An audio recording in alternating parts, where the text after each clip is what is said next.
Nothing happened. Nothing happened. Where's my applause? My audience. My audience.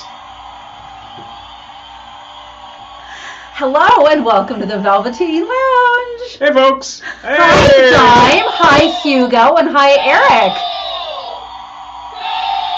Good to see you. Yay. Thank you so much for being with us here tonight. You are the first out of the gate.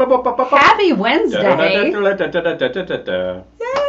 So Happy glad to see you. How is everyone? How's everybody doing? Everybody's joining on YouTube right now, but everybody's welcome on the Facebook. Whoops. And if you are, as usual, if you're joining us at a later time, thank you. Welcome for coming on in.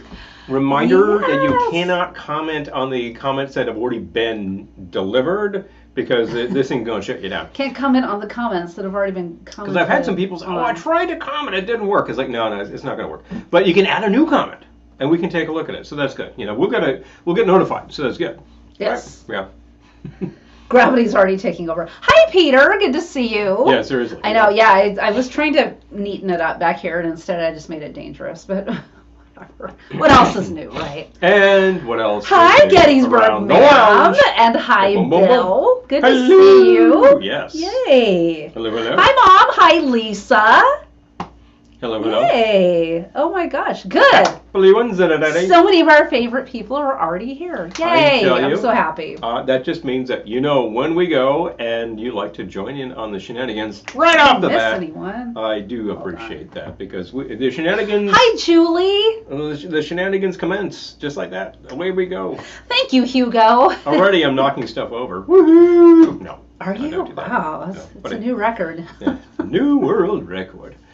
Yay! Yes, thank you, Hugo. Good to see everyone. I'm so happy you're here. Happy Wednesday to all. If Wednesday is in fact the middle of your week, I'm glad you made it. Although these days, hi, Errol. Whatever, it's kind of the end of many people's weeks. Bill says been working the walnut orchard. It's that time of year. Okay.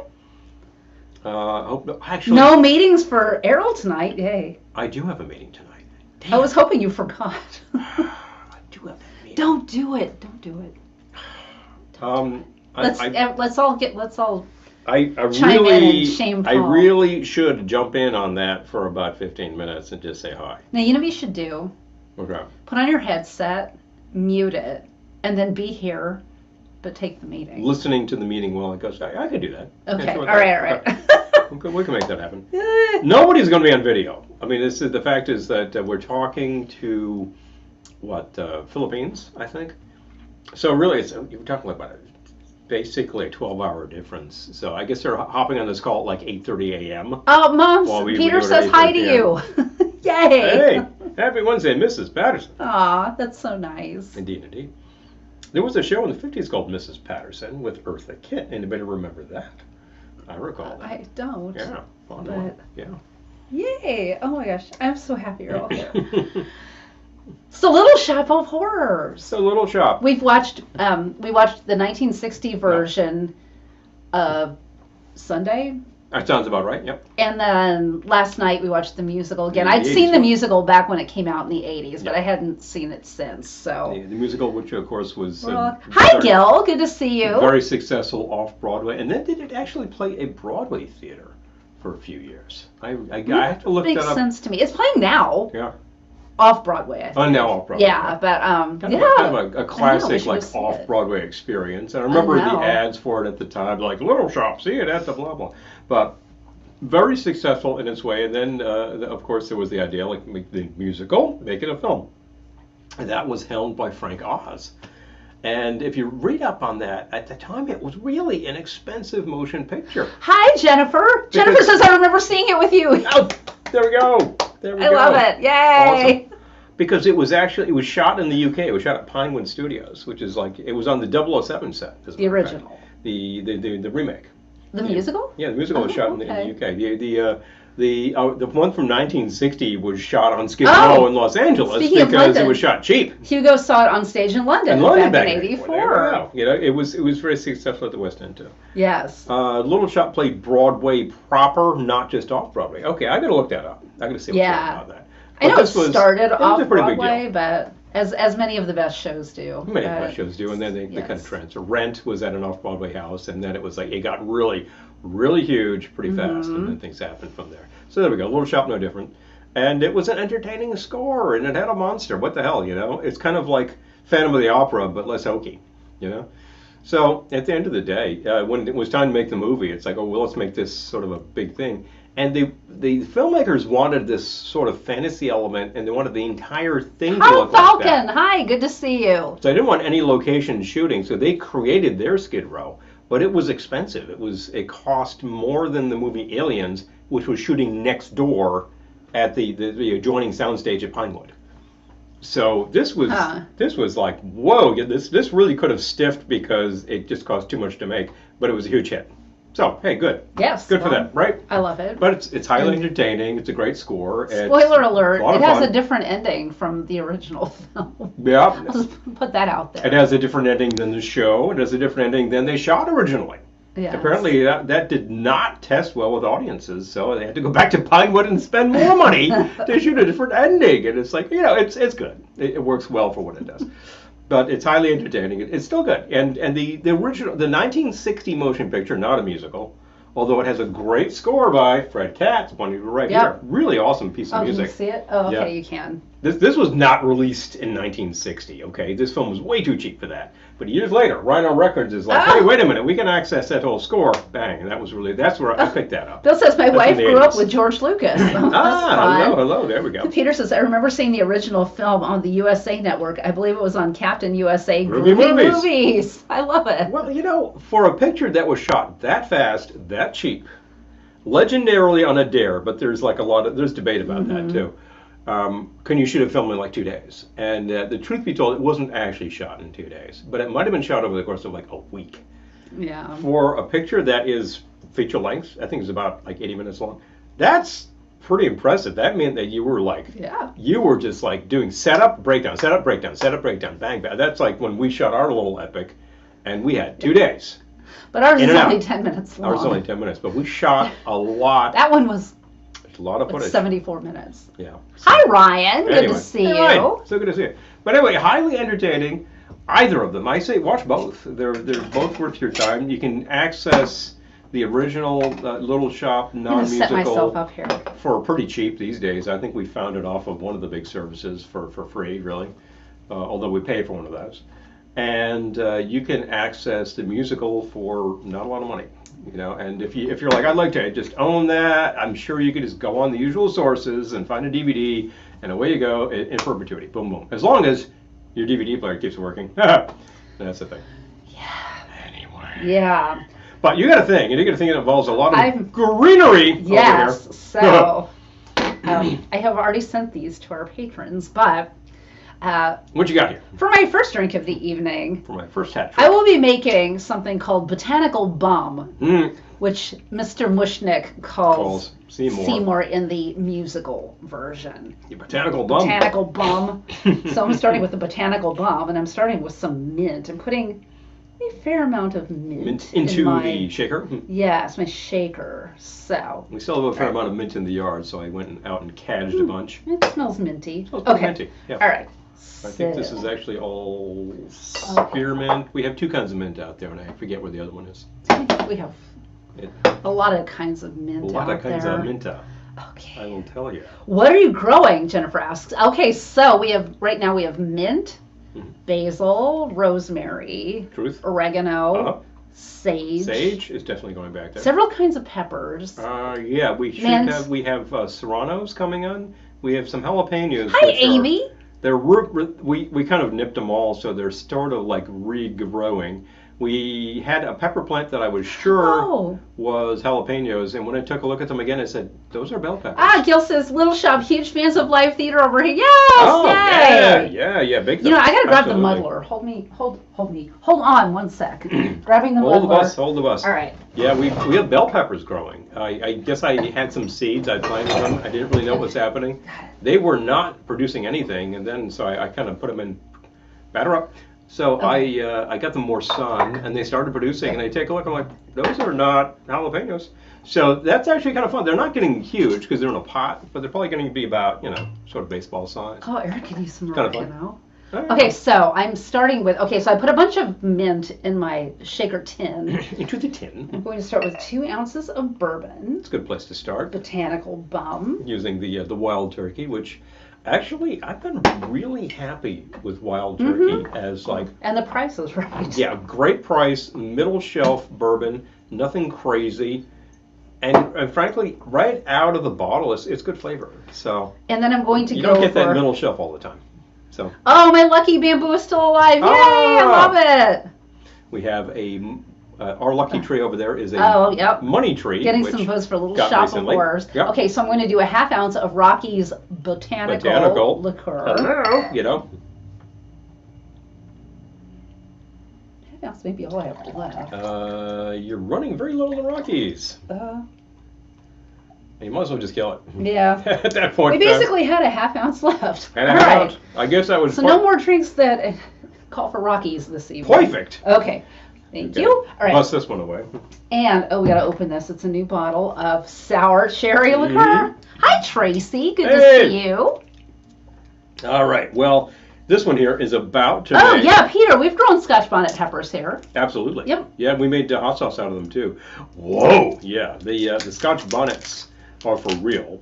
We also, at the same time, were growing scorpions, which are like, whoa! Seymour from Little Shop is the sea monster in Sigmund. Really? I didn't even know that. Okay, ½ ounce sour cherry. This is the first time getting the cork out Certainly, of this bottle, Sigmund. So.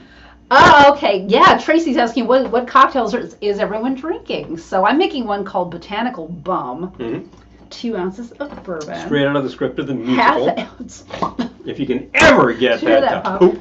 ½ ounce Rocky's Botanical liqueur. I'm going to do ½ ounce of sour cherry. There you go. Okay. And then I'm going to... I'll take care of that. Yeah, thank you. Ah! Cork just hit the deck. Okay. These corks are really stiff, actually, but I wanted a little nip of the it's cherry. Good stuff. 3/4 of an ounce of fresh lemon juice. And hold this so you don't knock it over when you stand up. I appreciate that. Now, where the heck did that cork get to? It might have rolled. Yeah, I know. How far could it really go? Yeah, there's not too much space. Crawling around on the floor trying to find the cork. Recalcitrant. Ooh, Lisa made another batch of cowboy candy with our peppers. Oh, very good. Oh, Lisa's having champagne. Hello. Were you guys ever bartenders? I've like cater bartended. You have cater bartended. And we've bartended at parties. Not our own parties, no. Like other people's parties. I go to a friend's party and I get bored, so I get behind the bar. Well, no, we've been hired to bartend at parties. Oh yeah, we've done that too. Oh, Truth. I need the orange. I'm gonna clean. You need orange what? Liqueur, not bitters. Bitters. Getting it. Not liqueur, bitters. Big difference. We got the spray right there. Oh, very good. Yes. Okay, 2 dashes of orange bitters. A lot more sticky than that. Okay. Oh, because he crawled around and found the cork. A little sticky. Okay, so before I put in ice, I'm going to add this to my tin that has the mint in it. Tin with the mint? Muddle. Okay, let me go back to it. Muddle. There we go. I know what I'm doing. I got that now. Oh, Trader Joe's. I'm Tracy. Oh, yeah. The Trader Joe's that has liquor in New York closed. Closed! I was so bummed out. Oh. Well, actually, that was... It had wine. It was wine. The regular Joe's can carry beer in New York. And they had a license, I think they had 2 licenses to do wine and bubbles. So there was a wine store which carried like the $2 chuck, which by the end was more like $4 chuck, but there you go. And I tell you, you'd go in there, the line was around the block for that place. Coffee rum is good. Everyone buying cheap wine is what they were doing. But the house brand of their French bubbly, the Blanc de Blanc, it was like $6.50 the bottle. It was like the best deal you had going. I need to hand this off. You need to hand that into something. You know what? I'll put it in here. All right, we got this little dish here. Okay. All right, now I need ice. Yeah. Add ice to my tin. So anyway, the Trader Joe's locations. We're a mess tonight. Where you can, here you go. Oh, that was on the floor. Pick it up. 2-second rule. Jeez. So now there's going to be lint in my drink. No, I cleaned it off. Please. The hell. Trader Joe's locations that could carry liquor. Yeah, big difference. They have friends. Hi, Vegas AF. Vegas and whoop. Well, Vegas.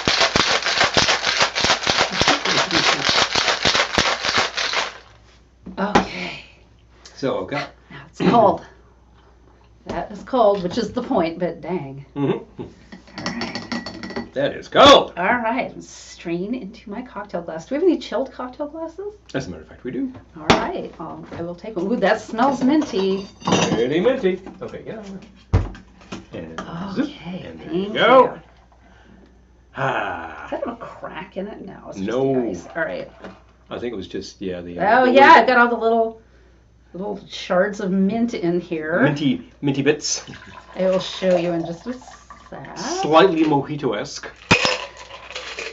Okay. I do that. I'm going to grab some more of my mint, but actually I'll show you first. Mintness. You see the green flecks floating around in there? Okay. How ideal. And then Pretty perfect. I garnish it A sprig. with a little bit. I'm not a big sprig. Yeah, just a little garnish. Just a little.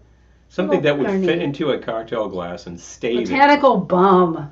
Oh, look at that. Isn't that fun? Oh. Look what's growing.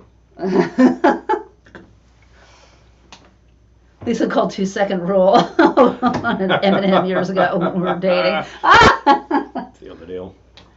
I don't actually believe in anything called a 2-second rule, but it's not like I haven't vacuumed this floor recently, so there you go. That's the end of that. Mmm. Are you okay? I like it. Let's try it out. Botanical bum. Well, that's very nice. That has, it's like a bourbon minty thing without tasting like a mint julep. So Peter, we got a bottle of the Côtes du Rhône last night. Yeah, and it's gone now. I don't know how that happened. It doesn't last. Evaporation. I gotta tell you, strange. You crack the bottle open, and before you know it. Anyway, before you take your conference call from standing right here, do you want to make a drink? I think that would be an excellent idea. I think it would too. Yeah. Anyway, let's actually do that, and I'm going to go with a name from the first movie. Of course, the infamous Music for Old Invalids. Speaking of Fred Katz, he actually put that together, and that's the announcer on the radio saying, "You've been listening to Music for Old Invalids, and now..." His mom is listening to it in the movie. And now Sick Room Serenade. So like there are two songs back to back. That's another thing. In the musical, he's an orphan. Yeah. But his mother's in the original. In the original picture, there's a mother, and she's a hypochondriac. Yes. Okay. Let me actually go with, start this up, and then we can do the rest of that. Oh, you need the Crown Royal, don't you? I do. I will get it. Thank you. Appreciate. Definitely. I had a 1.5 ounce measure. It was right in front of me. Oh, here it is. There we go. Oh, I did get it. What happened to the 1.5? Oh, I think it is the one that fell. Here it is. Oh, the one that fell. There you go. It's the one that fell. Anyway. Okay. Music for Old Invalids. I was really trying to go for something that like your auntie would do. Oh my gosh. Someone who drinks chamomile tea. So I figured that she would grab a bottle of Crown because that's the sort of nice bottle that she'd have on the shelf and give herself a shot. And then I thought that she'd grab about an ounce of black tea. Oh, Lisa, you found your T-shirt. I love it. Good. Okay. Excellent. Oh, Sapporo is good, Peter. I enjoy a Sapporo too. I enjoy a Sapporo. Okay, so that was 1.5 ounces of Crown Royal. Yeah. Ounce of black tea, because she'd like to disguise the fact that this is booze. That's about an ounce of black tea. And black tea is actually, with whiskey, that's a good basis for a punch right there. How about something honey, and going for the Krupnik honey liqueur. There you go, about that much, sounds good. I want a 1/2 ounce of the lemon juice as well. I will hand this to you if you hand that to me, and there we go. Yep. Check out this coordination. I'm still standing. It's good. It's good. We're getting it together. We're getting it together. Don't you know? And. Okay. Pop that back. Yep. And we need something like that really tastes medicinal. Benedictine. 11 herbs and spices. probably more like 100 herbs and spices. And you also need speaking of Trader Joe's, 1/4 ounce. The bitters. That's about right. So just enough to throw some flavor in there. Benedictine has some very distinct flavors, critical to make a Singapore sling, as far as anybody can tell. And when I make it, I don't leave it out. That's a flavor that you need. Hi, Doug. And hi, Fiery Oceans. A couple of dashes of these bitters, and what else goes in? Thank you, Fiery Oceans. Oh, Eric, thank you. I did wear my Audrey Jr. hair clip. Served on a Hi, Nick. Served on a China teacup. Yeah, excellent idea. I would, if you've got a China teacup, I would definitely go with that. I'm probably using a cocktail glass so that it has that cold cocktailness to it. Yes, served in a China teacup. Going back to that. Okay. Yes. And is that it? That's it. Shake it ice. Strain to a cocktail glass. Okay, good. We can return to. Can return to our regularly scheduled broadcast. Okay, good.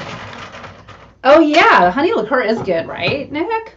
I was just thinking a lot of stuff that sort of sounded like cold medicine, like your aunt would take because it's medicinal.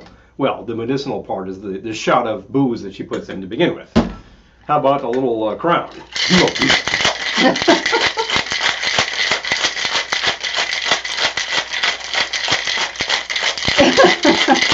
Audrey Jr. versus a mandrake from Harry Potter. Who would win? Thank you, Lisa. Thank you. Definitely. Well, I think if it was the Audrey from the movie, it would definitely be Audrey. Audrey. Audrey too. I haven't really seen the Harry Potter series. Well, the musical. I can't tell you about the magical powers of the mandrakes, but anyway, let's get this guy going. Mandrake just makes me think of Dr. Strangelove. Yeah. Mandrake.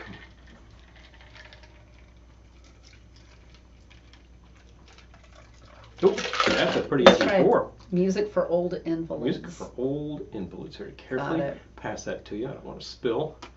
That's pretty full.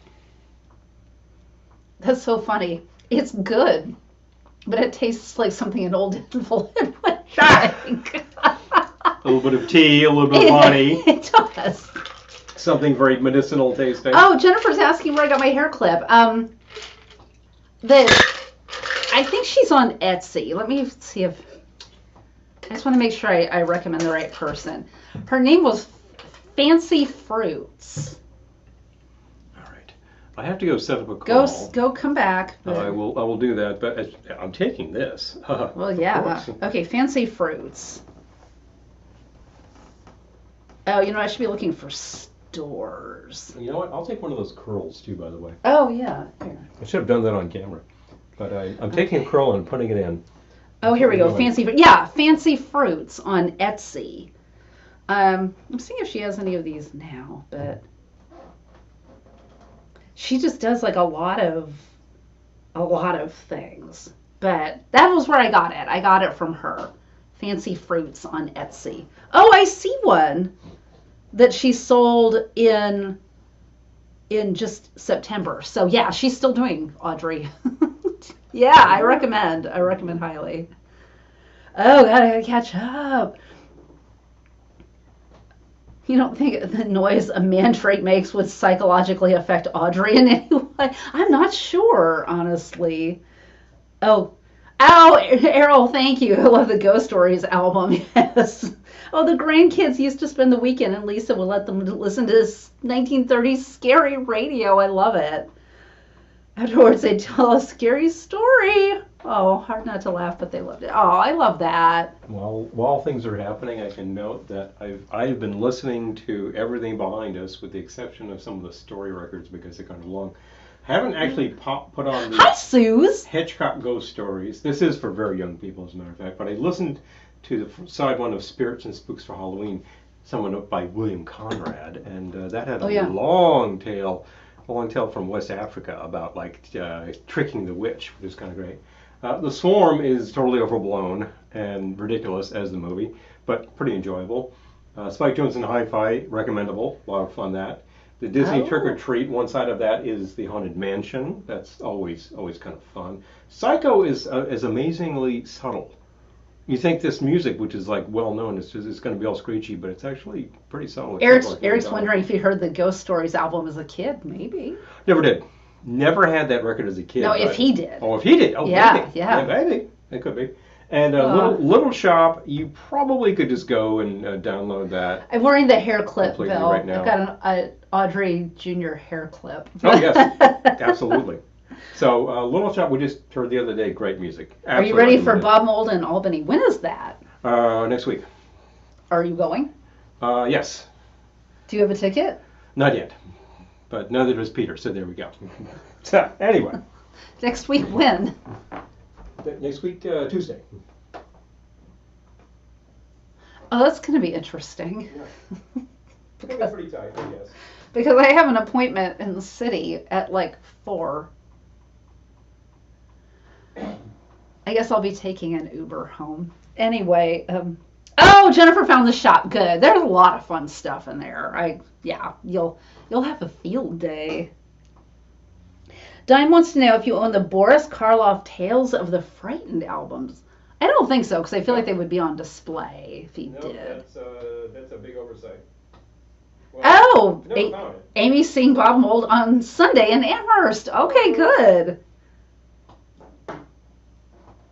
He forgot to tell me this was happening. Well, Peter, can you drive him? Because that might... He is. Oh, he is driving you? Yes. Oh, okay, good. Then I don't have to take an Uber. I love how I'm just making plans with all of you watching. That's what happens when you have one car. But we usually only need one car because we take the train. So, whatever. So, for those of you just joining us, I'm having the Botanical Bum. 2 ounces of bourbon, 1/2 ounce Rocky's Botanical liqueur, 1/4 ounce sour cherry liqueur, 3/4 of an ounce fresh lemon juice, 2 dashes of orange bitters. Muddle everything with mint, shake with ice, strain into a cocktail glass, and garnish with more mint. Oh, thank you, Hugo. Hugo likes the pumpkin buckets. Thank you. We've got, I don't know if you can see, it's got a bat in front of it. I remember last year we talked about this one too. The McBoo. This was from McDonald's, like, oh God, sometime a long time ago. I don't even remember when I got this, like a while ago. It is, who's doing like Halloween? Oh, hi Susan, good to see you. And Laissez Fairs, hello. Oh yeah, keep drinking you two. Do it for the kids. I love it. Oh, thank you, Susan. Wait, Eric says, hold on. My brother-in-law, who was helping with fixing up my parents' house, has asked me if the house is haunted. Is it? Is it, Eric? Is it? So I was going to say, which stores,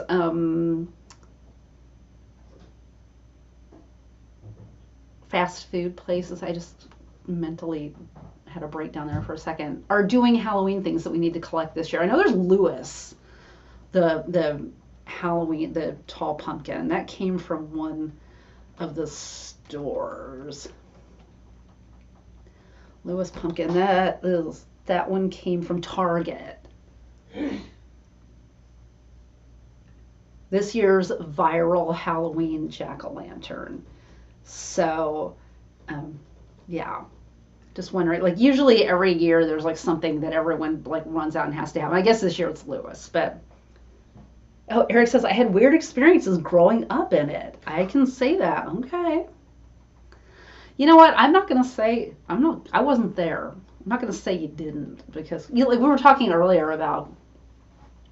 Oh, Dime says his house. That house definitely is.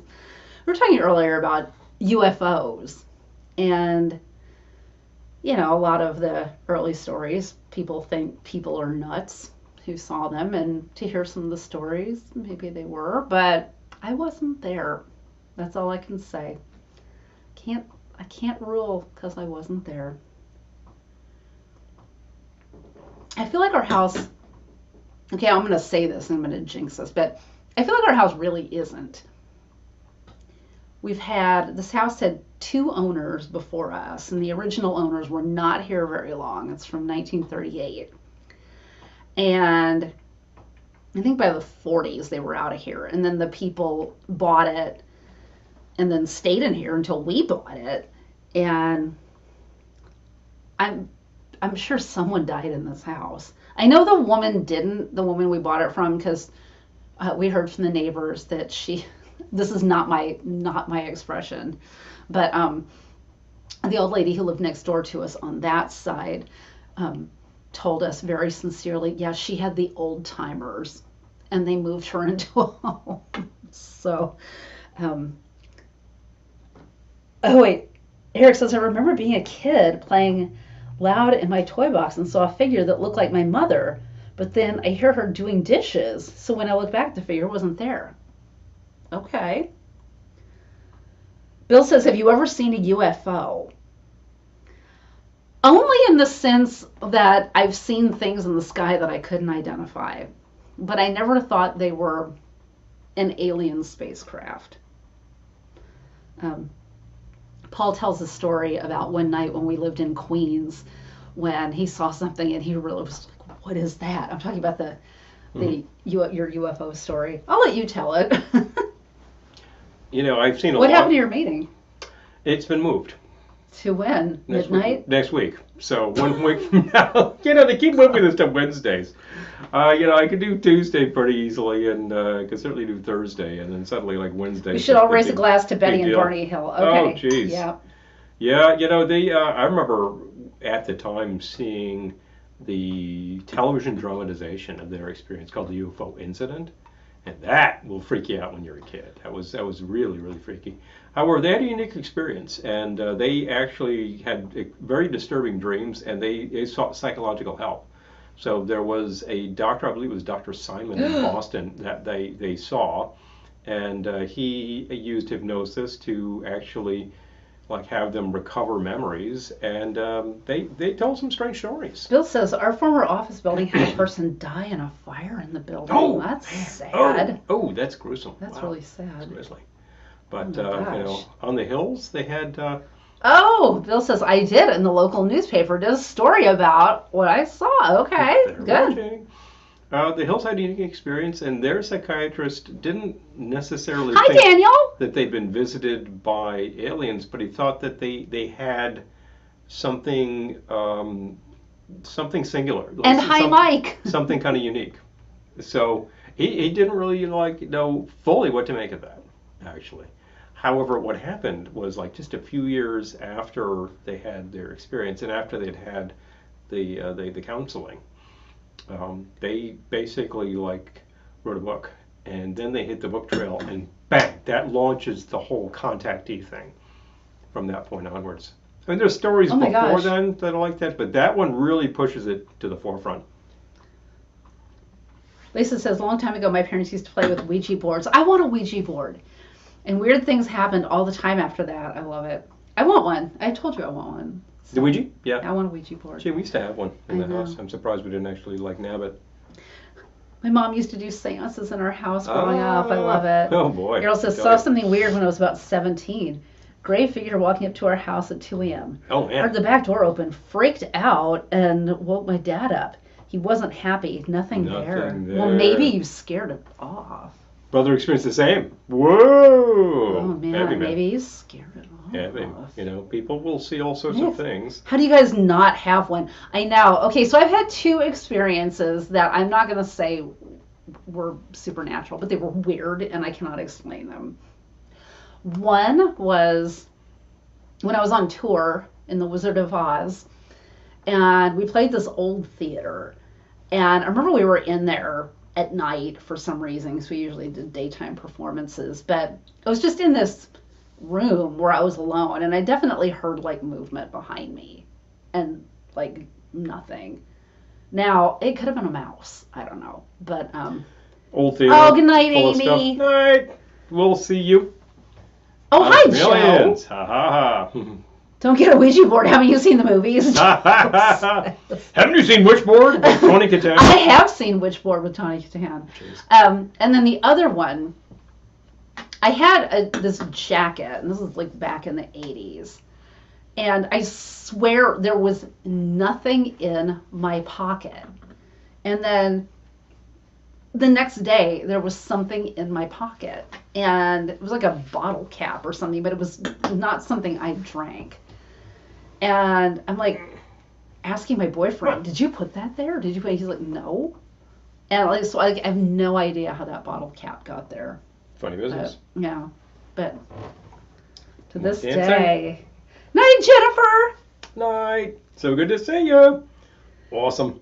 Okay, Eric said, I've played with one. Didn't do anything to me other than make people believe in spirits in their house are profane. Oh, seriously. Oh my gosh. You know. I know. Weird things happen all the time. Well, I got to say, I've seen plenty of things in the sky where I said, I don't really know what that is. And I don't think I've ever seen anything where I said, I can't tell you. I can't tell you. And I've had plenty of people who I've talked to who have said, the rings rule them all. Was that in your pocket? No.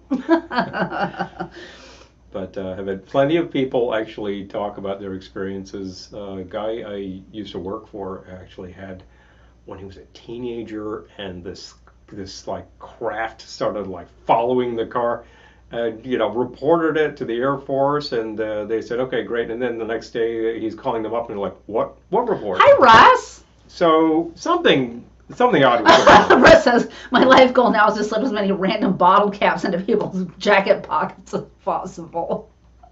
Wise guy. I love it. Funny business. Funny business. I'm glad I could inspire creativity. It's always possible that your boyfriend at the time did this, and he was just sort of like yanking your chain, and he's gonna keep saying, "Oh, I didn't do it." He wasn't a chain yanker. That's the thing. Like, it just wasn't.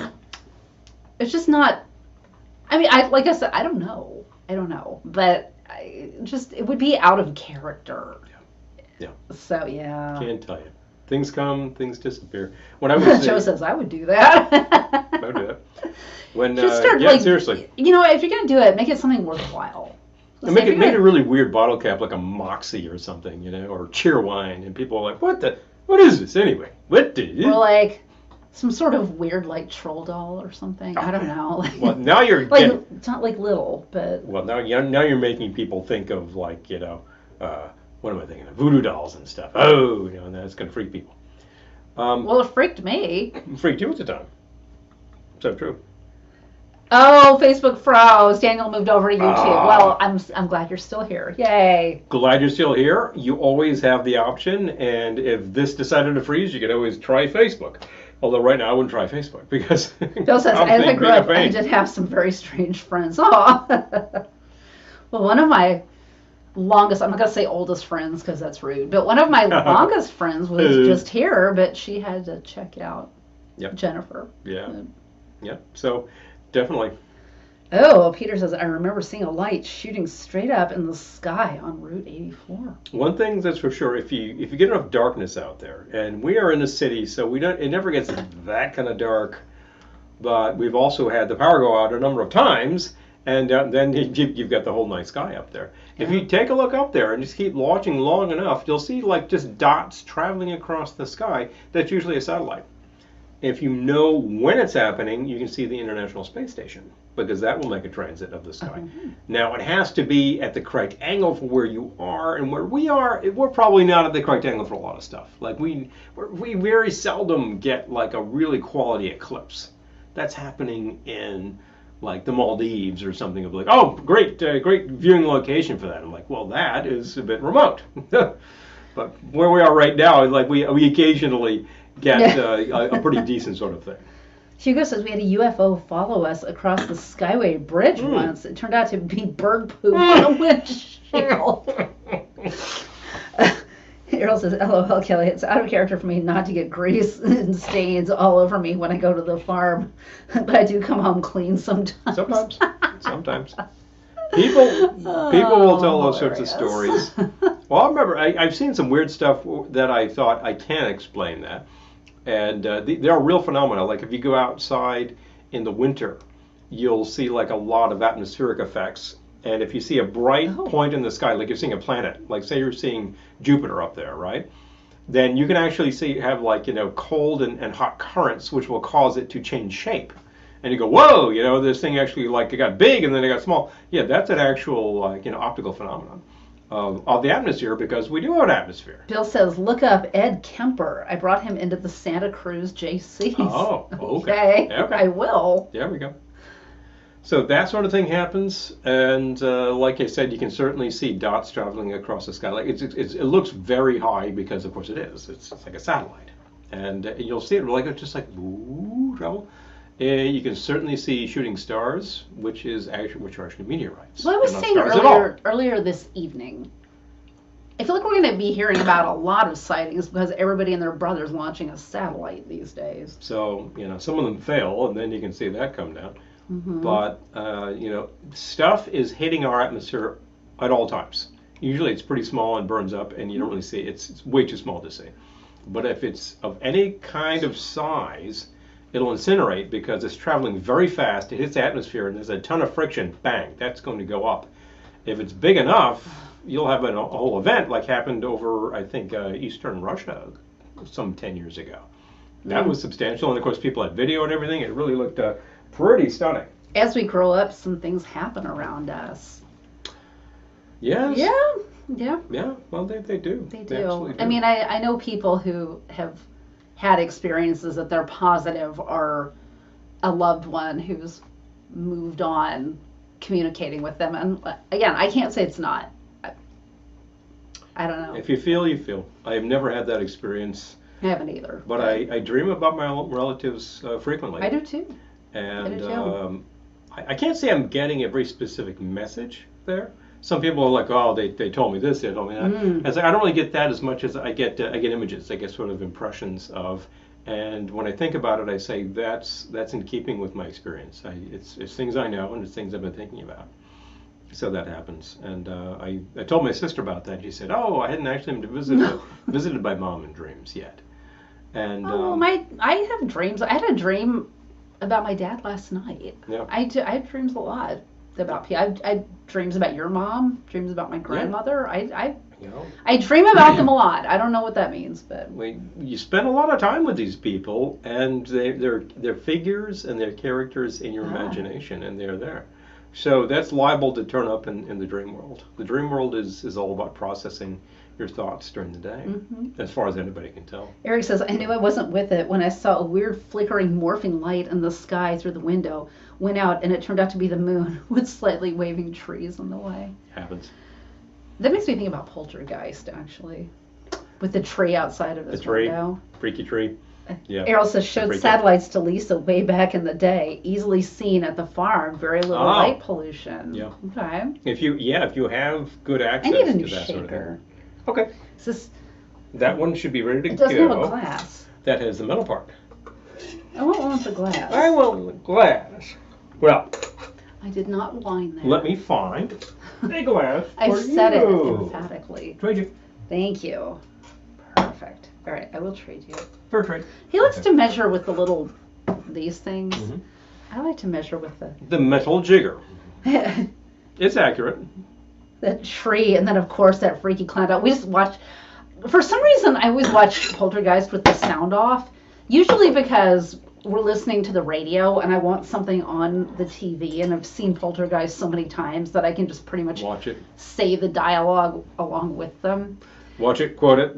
So yeah, we'll just be listening to a radio show or something and watching Poltergeist. I just watched it with the sound off the other day. Yep. We were taking a look, and that clown doll is designed to be pretty well. It's designed to freak you out. Says, I dream of inventions and wake up and think, "Wow, that was stupid." Hi, Johnny. Kill says, "Oh, 4 of us seen UFO. It was far away.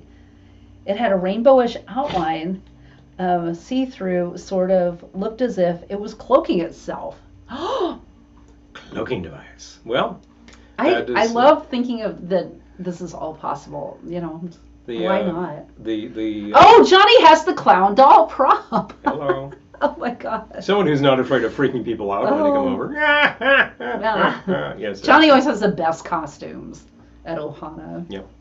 The cloaking is of course straight out of Star Trek, and it's not technology that we have. I need a funnel.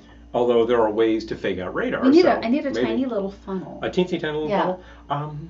We have like 3 different They're sizes. in the, I need to funnel into a flask. Okay.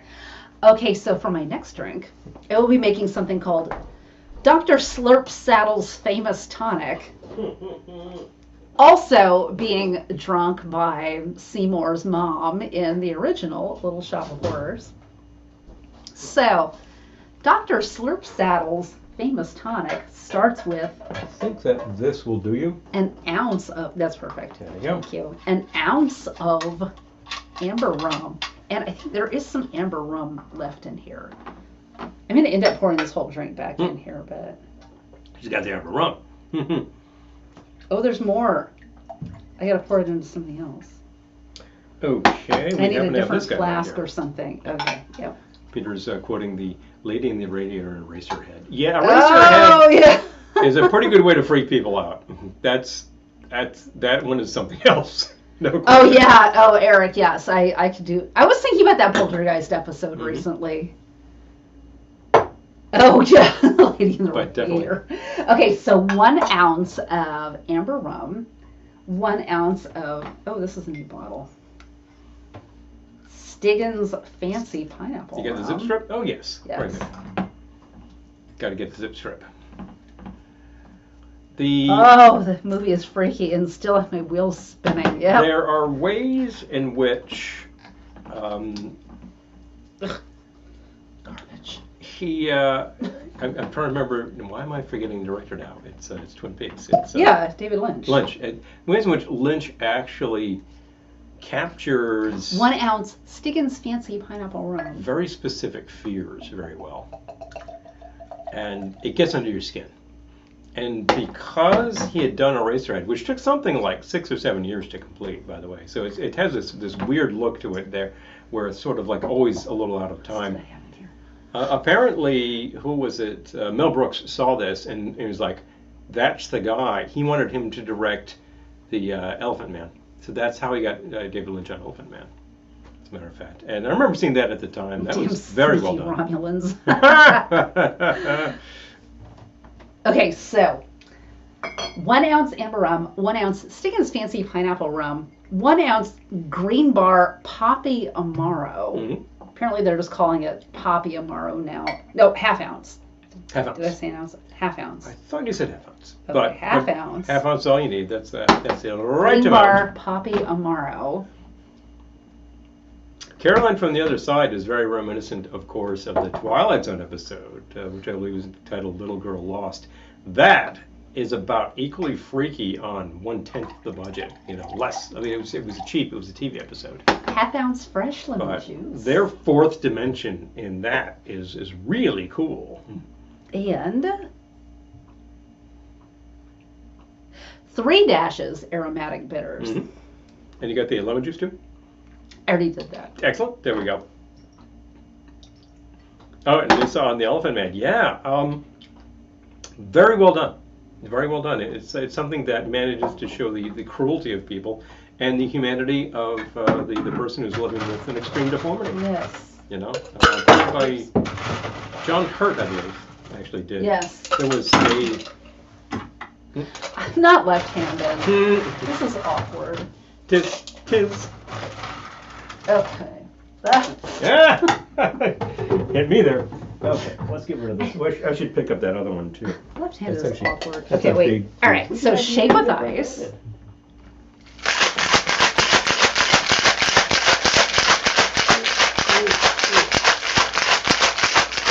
This one over here somewhere. I get the 2. Was there ever a book that freaked you out? Yes. I will talk about that in just a second. Okay, so shake with ice. Then I'm going to strain into this flask, since this is Dr. Slurp Saddle's Famous Tonic. You can strain it into or whatever vessel you got. I am going to strain it because I don't want the ice in there. But whatever vessel you got, but make sure it's got a skull and crossbones on it, because I think that's entirely appropriate.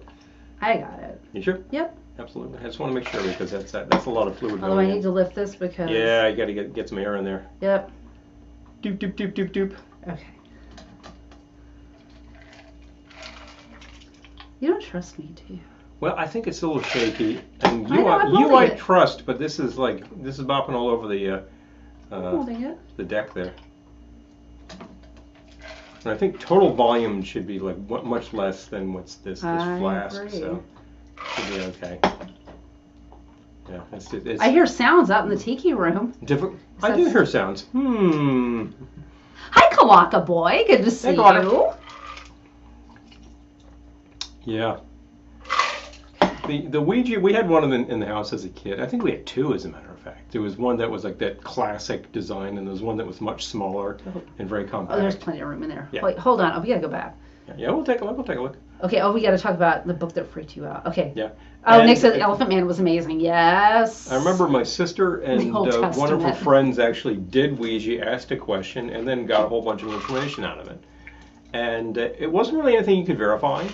So it's like, voices from beyond. Well, not if it doesn't tell you anything coherent. So, end of the day, we all know how these things work. And there are other autonomic functions out there that you can experience and that are fun, but it's a parlor trick. That's what we got going on. That was designed to freak you out. Okay. All right. Does this? We got Madam Man, McGillicuddy's is it full? surgical bruise. Oh, It is full. All right. little full there. Okay. Guess you got to A little full. About a sap. Got to take a slurp from Slurp Saddles. Dr. Slurp Saddle's famous tonic.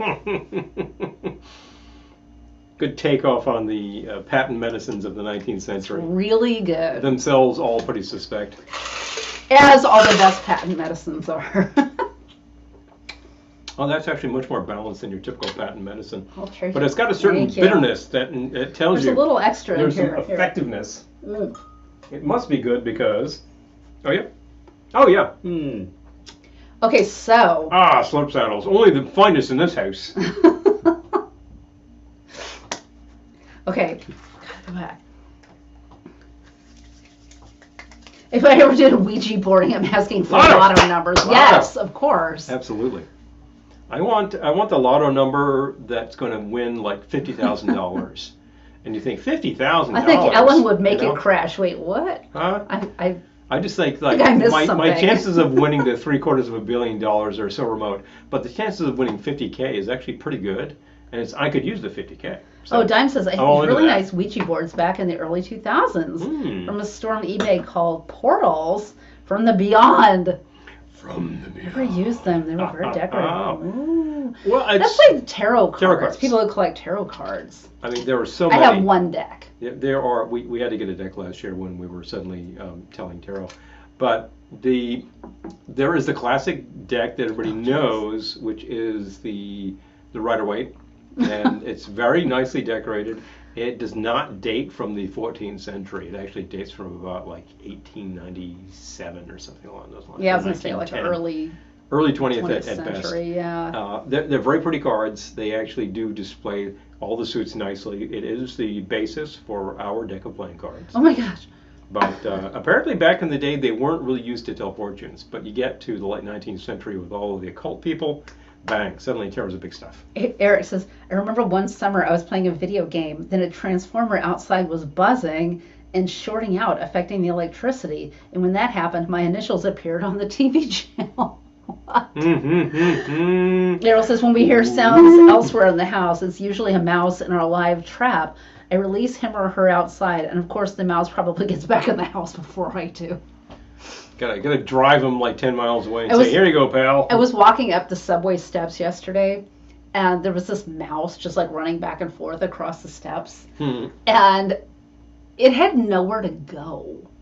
So I'm like, I'm just going to take a different exit. Decided to turn around and left it there to contemplate its life on that step. I tell you, all this occult talk and all the strange things on your TV. Yeah, Errol, exactly. Errol says, Paul, I laugh about people who don't play lotto before it reaches 500 mil. Because 20 mil is just not enough. I always think, like, aren't your chances better when, like, fewer people are playing? Yeah. But the simple fact is, no. Your chances are exactly the same because it's chosen at random. If the game were rigged so that fewer people play, you actually have better chances, I'd be like, oh, that's great. Yeah, I play that. Yeah, well. Sure. Because like people are going to look at like $75,000. Who wants that? Blah blah. So I'll take that. I'll take $75,000. I'll take $75K right now. Yeah. Free and clear. What do I have to do? Even if you take 30% out of taxes, it's like I could still use that. That'd be great. And my chances of winning like 20 million are much less. I'm not silly. Come on, you know. So, okay, the book that freaked me out was called Ship Killer. Ship Killer. Let's see if you can find it on Amazon. Don't we own a copy of Ship Killer? Do we? Oh, I thought we did. I thought we, or maybe it's just something very similar. Yeah, well, it freaked you out for very specific reasons. Yeah. Hey. Okay, well, I get some of your next one. You're surgical bruise over gonna here. Just kill my drink. I got it. Okay, Ship Killer. Only the finest from this flask. Only the finest in this house. Big fun. Big fun. Don't worry, I got a thing happening. Here it is. The Ship Killer. Justin Scott. That's the one. Yes. That's the best. Oh, do we have that? We do own that. I know that. I had this when I was a cover. kid. I had it when I was a kid. Okay, 1978. So, Ship Killer. Mind you, I was living on a boat. Well, there's your reason right there. Okay, so my dad used to say, in his inimitable way, would ask about, like, well, what happened? Okay, because on Love Boat, the episode where John Ritter jumped overboard to save the girl who jumped overboard. I remember my dad saying that, like, if you jumped overboard on a cruise ship, you would be sucked up in the propeller and die. So I always had that in mind when we would see ships in the port of Los Angeles or whatever. Or like if a super tanker was bearing down on us or something, I would think about the spinning propeller and really try to not fall overboard so I wouldn't be sucked up into the propeller and die. Anyway, in Ship Killer, it's a man and his wife, and they're sailing, if not around the world, then they're doing a lot of distance sailing. I forget where they're going. But anyway, a super tanker bears down on them and his wife gets killed. So he just makes it his mission in life to find this ship. Hunt you down and put you in the bottom of it. Put you in a Davy's locker. But of course, like when you live on a boat. Yeah. Way to freak you out. Of course, no one is guaranteed to win. Exactly, Nick. The pirate broadcast in Chicago in the 80s. Oh, yeah. It was somebody like did this whole hack on a local station and busted in and did a lot of weird stuff. And I don't remember whether that person was ever figured out. This is kind of before a lot of the trails where you could find somebody like that. I take $75 if I'm giving it. Exactly. Seriously. Is it just free money? I'd take $7,500 or $75, you know? Like, I'll take $7,500. Yeah, I mean, a random 7.5K right now. That would be great. That would actually do a lot of good. Who remembers seeing the Max Headroom splicing in on Doctor Who? No. Yeah.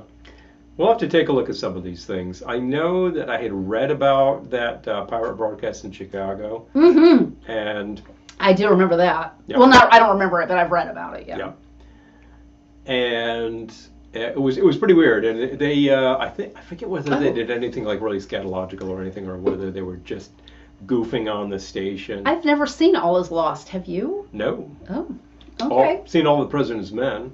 And, the Headroom incident. Yes. I didn't even know about that till like a year or two ago. What's the other one I'm thinking of? What's the one where like Robert Redford goes to his office and everyone's dead, and then it turns out he's involved in this whole spy thriller thing, and he has to like spend the rest of the movie like running from these assassins. Oh, I don't know. Oh, it's out of my head right now. I used to be able to pull that stuff up just like that. Anyway, somebody will tell me. Boom. Oh, Errol says, when I stood first throttle man in the Navy, we had a man overboard drill. The engine room upper level went back to talk down the shaft. It was already stopped. Advice from previous throttle man. Whoa. Hello. I mean, I don't know if you would just automatically get sucked up.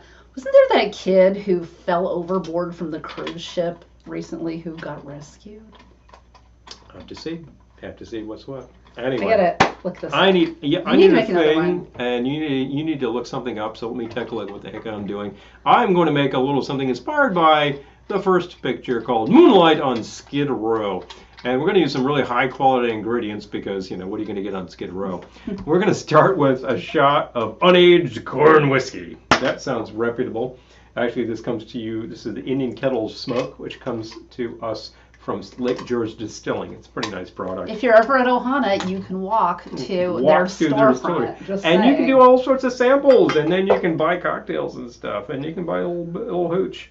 Anyway, this stuff's about 90 proof, so it's unaged. It's a slightly rough. Oh boy! It's much better than the MD 2020 than the guys on the street are actually drinking. But we're gonna start with this, and I'm going to build in glass. I'm going to use one of these. Oh, you don't want to use a Halloween? Oh, if you got a Halloween, I'll take that. I got a Halloween. That's right better. Here. Yeah.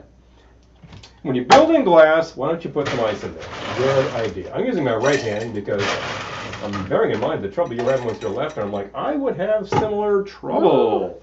So we're starting with a shot of the unaged corn whiskey. That is very clear spirit, folks. I need a half ounce of peach brandy. This is the kind of stuff you would get in a little flask size thing and be like, I'm having some peach brandy. Pretty reputable. Yep. Is that how you would say it? I haven't actually tried this yet, so if it's truly terrible, we'll let you know. Let you know. The drink you mean? Half ounce of lemon juice. I'm sure we've used this brandy before. Well, the peach brandy we used, it's okay. It's not a real genuine peach brandy. It's not an eau de vie. It's like brandy that they've added some peach flavor to. I'm adding some lemon juice. You're really selling it. Not only because I want to balance this thing out. I know that in the wild, no one's going to bother with lemon juice. Hi, Dan. Except I was thinking of WPLJ, as a matter of fact. I'm going to try this right now and see what's happening. Dan says, Dear oracles of alcohol, Pretty good. Elaine and I are here wondering why Angostura labels are the wrong size. Yep. We learned about this. Yes, we did. What? I forget why. The original reason was because the original labels, back when Angostura started bottling them as such, they ordered the wrong size. And since it was an extremely thrifty company, they're like, well, we're going with it. And they just used them. And since they used them, and since people got used to that, then they had to keep using it, and that's why they're the wrong size. But I've also seen other bitters, bottlers do the same thing. So I think, they're thinking. Oh, Nick, are you talking about the Max Headroom incident? Legendary moment in coolness. Yeah. There you go. I thought it was funny when I learned. I'll take a it. bottle opener, please. Oh. So we're almost done with this, but not quite. All right. I will get you a bottle opener. No, thank you. So far we're doing pretty well. Thank you very much. That's beautiful. I'm going to top with a cider. I think that this is the sort of stuff that you could actually make yourself. So I'm still thinking of Skid Row, sort of a Moonlight on sort of a Pruno thing, but more of a. I've got some apples. I'm going to make apple cider. Top with the apple cider. This is probably going to make this taste very nice. Oh yeah, I thought that was hilarious when I read about it, Nick. Boo.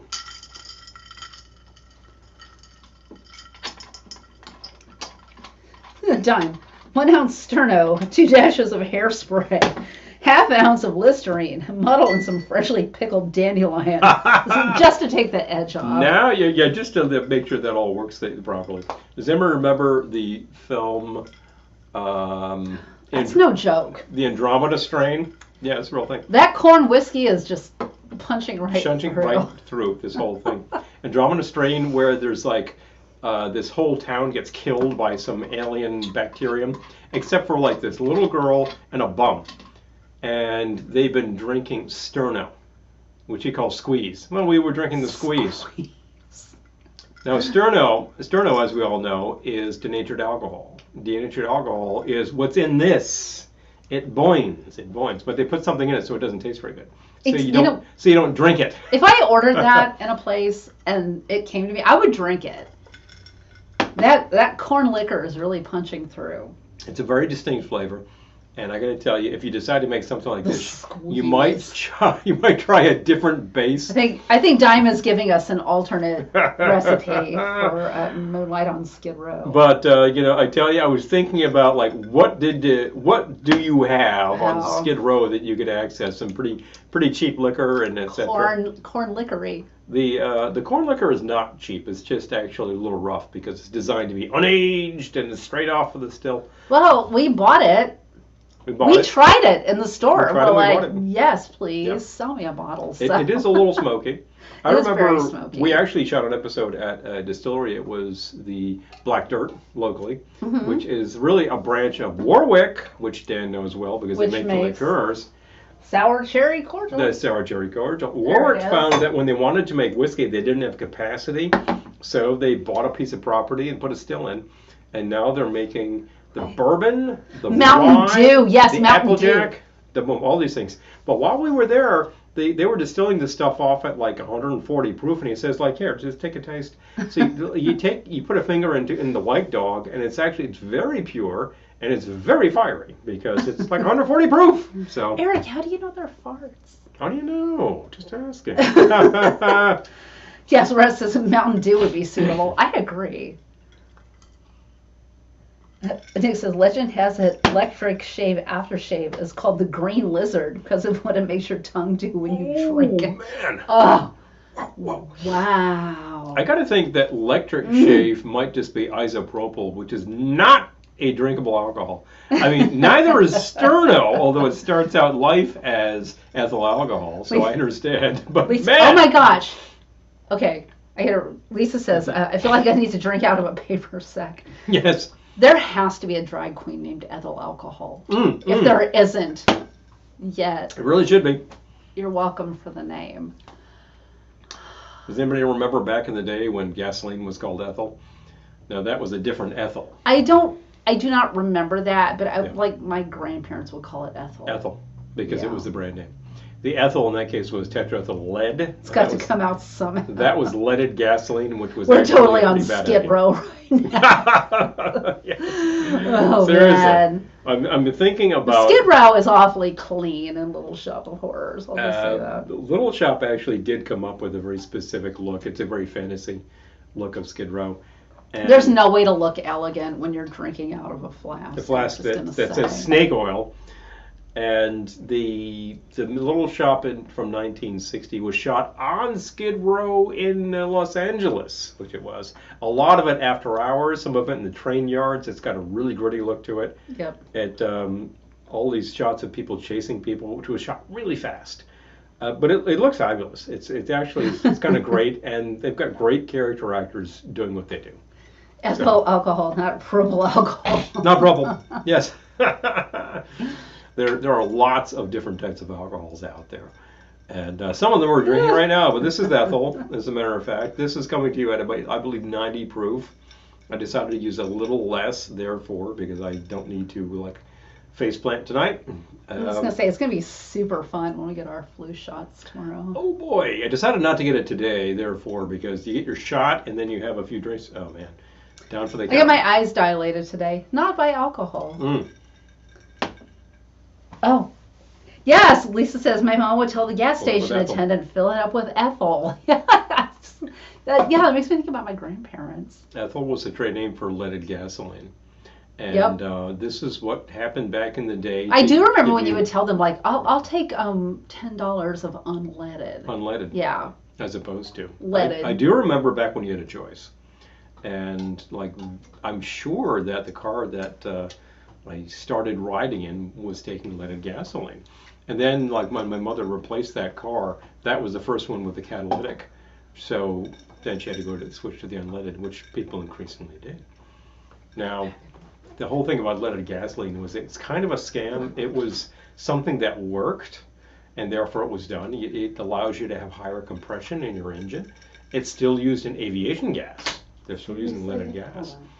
But the whole idea that it was beneficial to your car, that was total BS. And all that lead in the atmosphere was not a good idea. And there were alternatives, but the company that was selling this stuff was, oh, no, you have to use the lead. So I had to start that's one of the classic scams of the 20th century century right there. No relation to Ethel Merman. Yeah. There's no gasoline like leaded, gasoline like no gasoline I know. So there's no gasoline like leaded, gasoline like no gasoline I know. Yeah.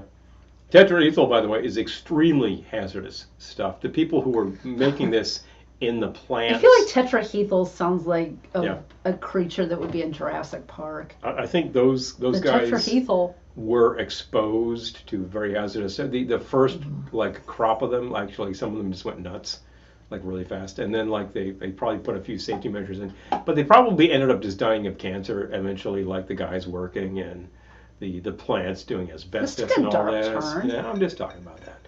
Talking about the great scams of the 20th century. You know, leaded gas. Ethel Merman, a woman whose name sounds like a gender identity crisis fictional creature. Good old Ethel. Merman. It's the merman. The merman. But she was Zimmerman. She was originally Zimmerman, yeah. So, we've been talking about all sorts of subjects, continuing to talk about the Little Shop because it's still behind us. I still recommend the full soundtrack to the 1960s. Great. You should be able to go find that via your usual download sources and take a listen. I have plenty of weird chemical names if you need any. Oh, man. And there you go. Carl Falcon says, thinking now about the near 1-to-1 correlation between the use of leaded gas and violent crime rates 20 years ago. Oh, yeah. That sounds like something straight out of Freakonomics. It is a Freakonomics thing. Is it? Yeah, like they talk about that. Within the period of time where that happened, that was like early 1920s to the early 1970s. There was a big spike in violent crime, and then once it's discontinued, then it levels off and goes down. So there's a peculiar correlation there. Like, so were you sort of dumbing down, citizens and causing them to start stabbing people? But basically that was it. Hey, Tom, awesome. Thank you. So good to see you. Oh, you get leaded gas at airports. So my dad, we used to go to the airport, the local airport, and fill up our kerosene bottle to heat the boat. Yeah. Jet fuel. Kerosene is basically jet fuel. Yeah. Yep. So you go to the airport. Jet fuel. The airport because it burns much hotter, so that's why it's used in heaters. Leaded gas is something nobody needs. Dick Hyman. I always say that, Eric. Dick Hyman. I know. Some people who do classic cars will actually get the additive and add it to this stuff, and I think you don't want to be dicking around with tetraethyl. This is really, really hazardous stuff. So, I think Errol can tell you something about that. For the heater, yes, exactly, for the heater on the boat. But you can get leaded gas at airports because it is avgas. It's aviation gasoline. It is not used in jets because they're actually using kerosene, which has higher octane, so you don't need it. But it's still used, and the companies are developing alternatives to it, but the wheels turn very slowly. Now jet fuel has oil in it. Okay. Dime says my cousin puts jet fuel in his Porsche. Is that safe? Kerosene inside a vehicle designed to burn gasoline does not sound like a good idea any day of the week. But if you want to, your Porsche probably wants to run on the higher octane gas like the 91. So, yeah. Eric says, I was watching the Paul Lynde have a moment with Witchy Poo and the Wicked Witch of the West. Yes! Oh, yes! She's his maid. Margaret is his maid in the Paul Lynde Halloween special. We still have to watch it this year. Yes. Maybe maybe we should take it with us this weekend. We're going up to New Hampshire. I think the family would enjoy. I think the family would enjoy some trash TV. Some Paul Lynde. Family, if you're watching. Classic. We're coming for you. I remember hearing about this. No, I don't remember hearing about it. I remember seeing it at the time. And it was just such a weird memory that I was like, octane? Did I actually, did I see that or not? So I remember asking around, and then like a friend of mine, her brother was this huge Kiss fan. He's like, oh, he has that. I was like, it exists. And then I remember actually going to the Museum of Broadcasting. Oh, Mom's into it. At the time. There you go. She said, sounds like fun. And, all right. And looking it up, and there it was, and I watched this, and I'm like, and then I tell her, you got to go to the museum, you got to look this up, and you got to see this. If you've never seen it before. So she does. I'm sure most of you have seen it before, but you'll probably, if you have not seen it before and you watch it, you're just going to spend the whole time like, More octane means more lead. Okay. No, it doesn't. Oh. No, octane is a measure of the actual amount of octane, which is one of the alcohols in there. It's one of the chemicals. I have no idea. Lead actually stops engine knocking. That's why it was used. And so you could have higher compression in your engines and get higher speed, et cetera, et cetera. But it's not the only thing that does it. Actually, you know what also does it? Ethyl alcohol. Dr. Slurp-Saddle's famous tonic is dead. But these days, gas formulations will increase the amount of octane, which is just one of the components of gasoline, just by... I want a little something fun. By measuring and blending. Gas is not, you don't pull it out of the ground.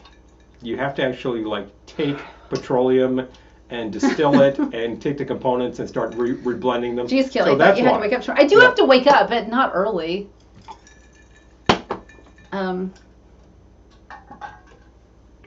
Happily, I don't have an early morning tomorrow.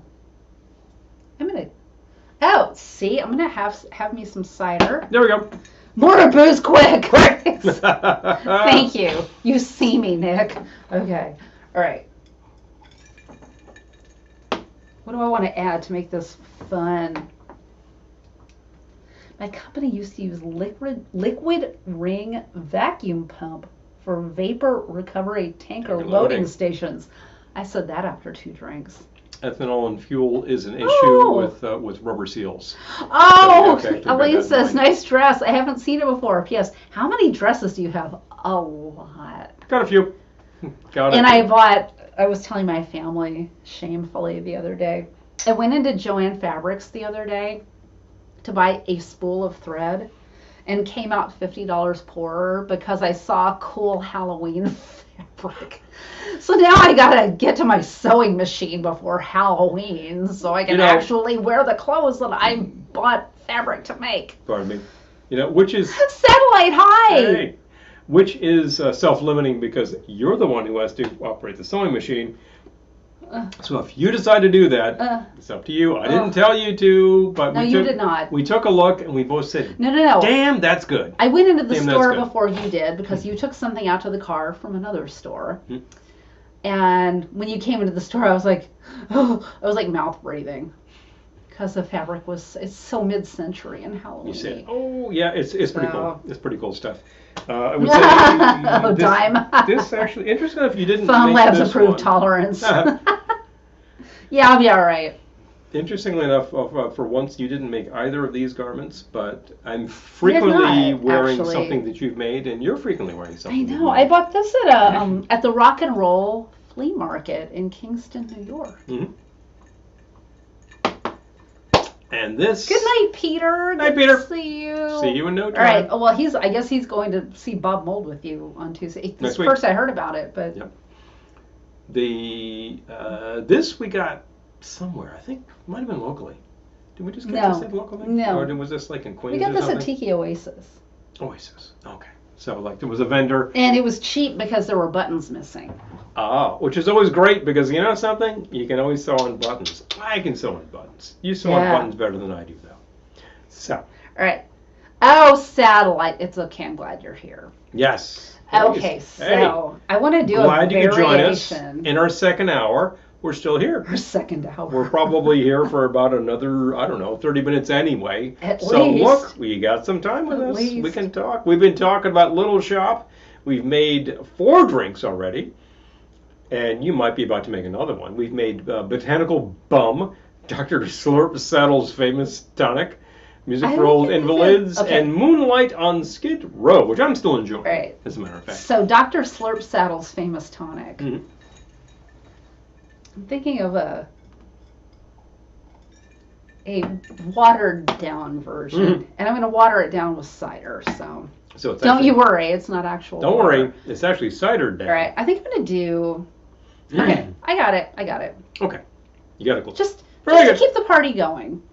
Absolutely. I'm not going to do a full cocktail because just a little something. Got to live to fight another day. All right. You got to wet the whistle. Gotta live to fight another day. That part is very true. All right. And hey, the plantation pineapple, now that is a really good product. What is this measurement? This guy is, wait a minute, 3/4.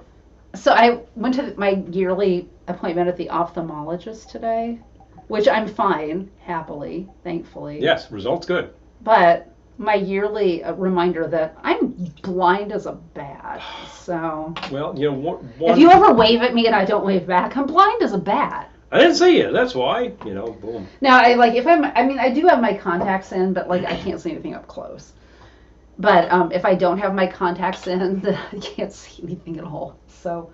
Whereas here I am with the trifocals, where if I want to see something up close, I have to do this or this. I think I have to do this. Let me think. Yeah, I got to do that, which makes it look like I'm looking down my nose and everything. Usually, I take the glasses off for very close viewing, and then the focal range is excellent. So that was 3/4 of an ounce of Stiggins Fancy Pineapple Rum, and a half of 3/4 of an ounce. 3/8 of an ounce? 3/8 of an ounce of the Grand actually they just call it Poppy now. Poppy. Green Bar Poppy Amaro. I'm going to use a twist of lemon.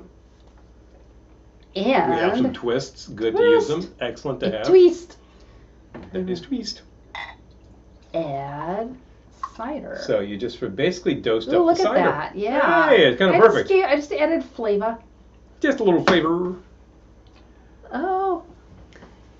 The little shop with Rick Moranis. Yes. Yeah. He just has a stupid face you can't help laugh at. I know, he's so cute. And look, it was a really big budget motion picture for its day.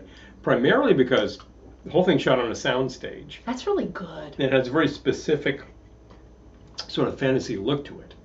It is like a takeoff of, and it's well done. It's very well done. And luckily for them, it was a big hit. So, you know. Dr. Slurp Saddle's Chaser. We'll try this out. Yes. Okay. Dr. Slurp Saddle's getting Chaser, the flavors. We'll it's less high octane because it's not that patent medicine. I'll take the spray. Oh, sure. Though. Thank you. Sort of strength. I'm still enjoying Hi, Julie, and congratulations! Skid Row. You all, Julie Doolin. Oh, yes. Newlywed. Congratulations. Hello, hello. So happy for you. Yes. So happy for you and T. Yay. And you know Aloha from Hawaii. We not only did we know you win, we saw you win. We saw you in August here with T because you actually came by to see. Oh, I know. So happy for you. Surfer Joe and band. It was awesome. It was a great broadcast. We were so glad we could see you that day. And I think that was was that right before or right after? Oh, yes, Ryan. Happy great. Belated Thanksgiving in Canada. Yes. Yes. Aww. Boom. But I'm glad you're back, Ryan. Yeah. Yay. Thanksgiving leftovers. So what do you eat for Thanksgiving in Canada? I'm just curious. I never thought about it before. Yeah, well, one knows. It's a different kind of thing, but ultimately you have similar fauna to the Northeast here, which is where our Thanksgiving traditions start. So I kind of think that you probably went for such things. I know. I'm so curious. Thank you. I'm good. Okay. Yeah. And boom. Yeah. Yeah, I gotta know. Which really begs the question: what did the Pilgrims eat at the first Thanksgiving? Oh, jeez. Well, we know about this because we went to Plymouth Plantation. And Plymouth will, the guide there will tell you, they probably ate turkey because turkeys were plentiful and huge. This was a big thing. But also was well known that there was venison. Oh, T says hello as well. Hey! Hi, so congratulations. I think very few people are eating venison at Thanksgiving these days. But if some people are hunters, then there you go. And probably game birds. Absolutely, would have been part of the whole thing. And fish. Yes. This was a coastal native community, and they would have actually been very experienced fishing. Ooh. Okay, so, Ryan says, I cooked a huge rib roast. Half cow. Oh my gosh. Mm-hmm. Wowie. No, that's a classic right there. I haven't really had a roast in ages. Like my grandmother would make a roast at occasions, and like that big bit of beef is something that you don't really see too often these days. And I kind of feel like doing it because we have a rotisserie, and we can throw it on the grill and just let it spin, And we've done chicken and oh, Julie, I love it. Duck once I on have there. to It was really sneeze. good. Yep. Pardon me? Take your time. But fish Oh my God. for like So sneezy. for occasions, fish for Thanksgiving or Christmas, I think is a very classic thing in certain cultures. I think like an Italian feast would definitely feature fish, and I have done it for our occasions, and I might just do it again. That's a good idea. I'm very fond of shellfish at those occasions. Spent the afternoon at La Mariana Sailing Club drinking yummy Mai Tais. Oh, Julie. oh I'm man! so happy for you. Yay. A little bit of envy, I gotta say. I know. I mean, I don't want Jelly. to. I don't want to be Jelly. anywhere but where I am right now. But given the choice, Well, if I could be in Hawaii drinking yummy Mai Tais, I would do that. I'd join you for a round. I would do that. Yeah, I would do that for sure. Oh man. But definitely, yeah. I think that like when we get to sort of like the big occasion feasts, like if we hit a steakhouse, and we happen to enjoy a couple of good steakhouses in our area. Beets, carrots, and parsnips from the garden, potatoes and gravy. Oh, Saskatoon wow. pie for dessert. What's Saskatoon pie? Saskatoon pie. I'm gonna find out Oh about that. man. Yeah. Hi Dave, good to Hey, see Dave. you. You crazy kid Dungeness yourself. crab is a Bay Area tradition. Now you're talking. Sounds so good. That sounds awesome. Yeah. Come definitely. join us here for 10 more days. I would Definitely. love Oh, man. to. Hey, can we get Not having an exotic cocktail, having an old man beer drink, a rusty nail. Oh, an old man drink, not an old man beer drink. Old an man drink. Rusty nail. Well, I'm having a Dr. Slurp Saddles Chaser, so also not exotic, but I'm having a little thing that I would love to come join you, Julie. I can't reach it now. I'm in a little thing that's based on corn liquor, so this is pretty rustic, and it's remind me of the rusty nail, although that probably involves some pretty nice scotch, so it's a bit of a different beast, I would say. And you know what? I like a rusty nail too. That's actually, I'm thinking of the that's a fun salty thing. dog. Salty dog. Speaking of different thing. old man drinks. Speaking of which. But definitely. But hey, so glad you man. could hop in on these things. Yeah. I was talking about like we go to a steakhouse. I like to get like the shellfish. I like to get the oysters. And usually we can get about like half a dozen of 3 of these and 3 of those. And I think it's a great way to start a meal, and it kind of primes everything, and then maybe you have like a little bit of that Caesar salad, and then you proceed. Ryan says What you Saskatoon got? berries are a bit like blueberries, but sweeter and a bit leathery. Leathery. Oh my gosh, Mm. that sounds really good. Actually, it sounds amazing. Big fun, big fun. There are specific things I remember from youth that you would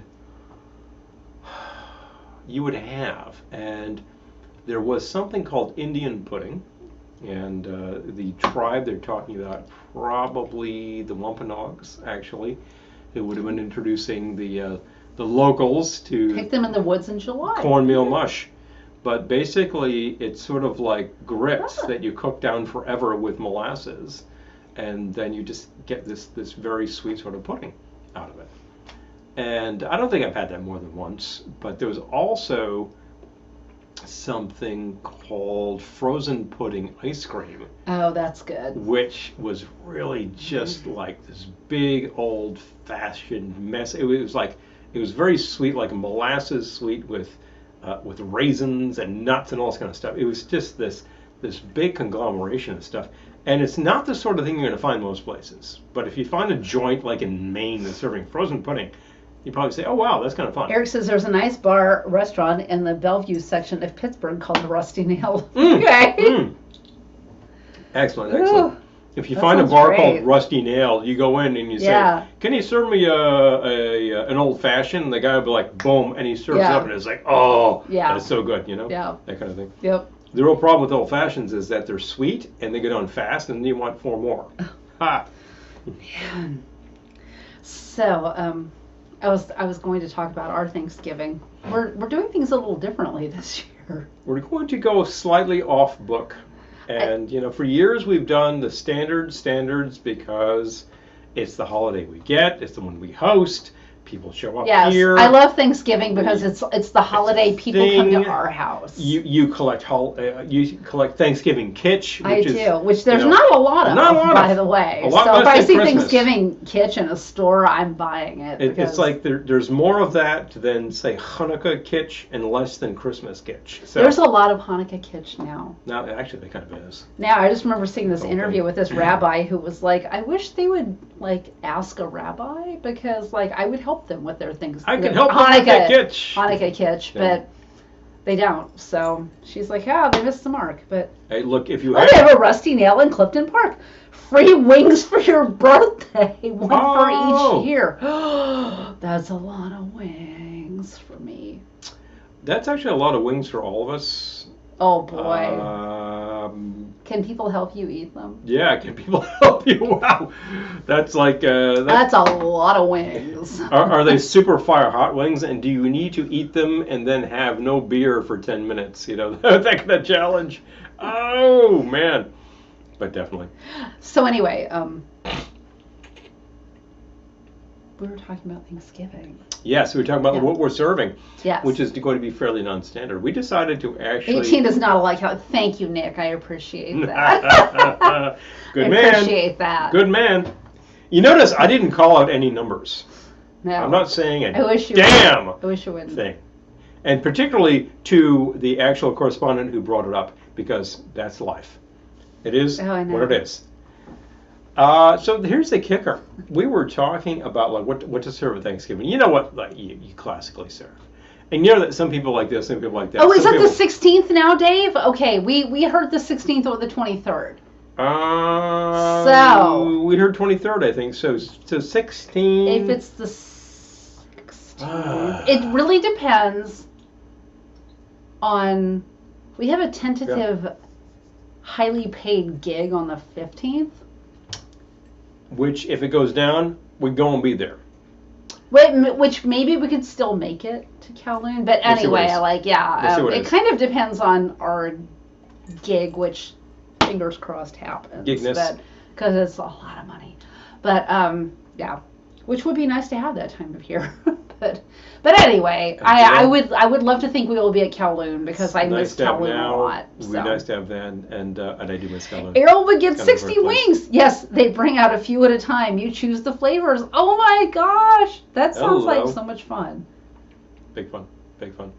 So what we're doing at Thanksgiving is actually ordering in from our favorite steakhouse, because you can order from them and they'll ship it to you in dry ice and whatever you got.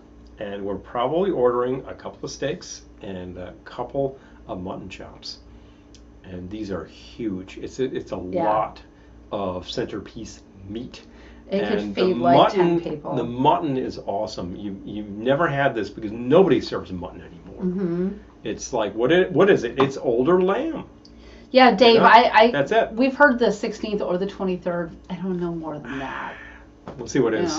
If I had a better line on V, I'd be like, "What's going on, dude?" But the 23rd is problematic, but it's problematic. 16th. It's problematic for almost anybody, so maybe that's why this has been reconsidered. Yeah. But the fact is, we can order in the centerpiece meats and the sides. I think you're thinking about that spinach, aren't you? I am. Oh, wow! I almost like the spinach better than anything else. All the rest of it? Yeah. I think it's all well done. It's all so well done. And nobody out there will serve you a mutton chop these days. So this place is fairly unique. Says, hi, Angela. Good to see you. Hey, Angela. Angela, share the link to your Facebook page so people can like it. Yes. I liked her page the other day. Yes. So, Angela Teeny's here. Yeah, please. Absolutely. Share the link to your page and people can go like it. And link to the... Oh, Mike says definitely link to the 23rd. CD and the downloads. So if anybody wants to go and grab some Angela Teeny music. Yeah. Hello. They sing her play it on the air. Too. Oh. It's good. It's good. Yeah, I don't know. 23rd's rough. That's not going to happen. But the 16th. 16th is good. Yeah. Thanksgiving, anyway. we're just going to be grilling some great stuff out back here. Yay. And probably mixing up a few of these kind of things. I think I always feel like starting with a Manhattan. And the only thing is it's kind of small ultimately. So even if it's a large Manhattan, it's going to end. So I have to think about Throw a cider in there, throw a few beers in there. Keep it easy. Yeah. Keep it easy on the thing, because you've got to be able to do what you do and be coherent within the whole thing. And when you want to do the mutton, it's a fairly fatty meat, so you've just got to like let it render, and like you end up with a ton of fat, and you save that, and then you just like fry up potatoes in it. It's awesome. It's just great stuff. It's like frying up a duck. You end up with a ton of duck fat, and you save it all, and then you just like fry stuff in it. Oh, Dime says there's a couple of chop houses in Chicago that serve mutton, but you're right, Paul. It's very hard to find. Yeah. It's tough. Nobody will do it because it's just not that popular. You got to go back like almost more than 100 years when people were serving mutton, when there were, I think, more sheep being grown in this country. Currently, they're not plants. Well, I mean, currently being raised. If you go to the supermarket and get lamb. Oh, good. Angela shared her link. Hi, Jean. Hey, cool. If you actually go to the supermarket and get lamb, it probably comes from New Zealand, where a lot of lamb is grown. Nope. But she's not going to go for the lamb. I don't eat baby animals. But she'll go for the mutton. Allow it to grow. Mutton, lettuce, and tomato sandwiches. Oh, yeah. Mm-hmm. Man, we did it during the lockdown. Because I happened to hit 20 years at my company. I was going to say, he turned 20. I turned 20. And I hit 20 years at my company, and I was actually owed a lunch, like a whole thing, and we couldn't do anything. You couldn't go anywhere. So I talked to my manager, and she said, I thought it was what you can do. Celebration. Well, it is a celebration. Yeah, it's a celebration. You can do whatever you want. Because didn't some people do after hours? So many people were just like, take you all to a bar, have some drinks. Some people were like, have a lunch, that kind of thing. And I kind of thought, like, what I'd really like to do is the following. And we found out that we could order in. So we ordered in from one of our favorite places. And as a matter of fact, 2 mutton chops from there were huge. So one of them went in the freezer immediately, and then the other one was food. So that worked out very well. And I remember we got cheesecake from Junior's. Yes. Because there was more money. Like it was like, you get this much money and you have to spend it by this date. So I said, that's it. So we actually took care of that, and we spent it all. We spent it all. It was nice. It was nice. The company does actually do well by that. Oh, Angela, which Mel Brooks movie are you watching? Just asking. Last week we did Young Frankenstein. We also recently watched High Anxiety again because it's one of our favorites. Oh, please. So yeah. You just gotta watch these things. When the mutton is nice and lean, it's so perky. Jeez. Harold says, "LOL, Paul. I turned 20 also. It was a few months ago." Too good. Yeah. But there's many things you can eat. Robin Hood Men in Tights. Oh, okay, all right. I remember that musical number because I remember seeing that in the theater, as a matter of fact. Oh yes, Young Frankenstein is so good. But Young Frankenstein, of course. And Good Omens. Blazing Saddles, of course. Although really my favorite in that era, it's still. You just name checked it. High Anxiety. High Anxiety. Still High Anxiety. Uh-oh. Yeah. Brain fart. Yeah, it's still High Anxiety. Manly Men, yes. Manly Men. Manly Men. Oh, Rissa's currently watching Young Frankenstein. 'Tis the season. All right, I love it. It's the season for it. Our theme tonight is Little Shop. Obviously, you've got at least 2 venues for that. You could probably find live video of a performance up on your favorite internet video channel, and away you go. But you can watch the 1980s movie, which is brilliant, which is a musical, and you can watch the 1960 picture, which was extremely cheaply made and highly entertaining. Yes. I'm going to say it's an inspiration to us all, is that Corman could crank out that, and it would still be entertaining some. Oh, have you seen Life Stinks? 60 years later. I remember it. I didn't see it. Never saw it. All right, we got to see it. So, okay. We got to see it, Nick. There we go. Okay. Went to see Robin Hood Men in Tights at the theater. Stupid, but still made me laugh. Well, that just describes a lot of the movies I love. That says a lot. Oh, High Anxiety is my favorite too, Angela says. Oh, I love High Anxiety. It's so funny. It's just, I'm a fan of a lot of the underlying material. Yeah. So when you see the parody done, it's done. And then the fact that this is like heavily set in Central California, all of the San Francisco locations are really cool. And yeah, I appreciate that a lot. And I break into songs sometimes. High anxiety. Yes. Well, that's the thing. Anxiety. Exactly.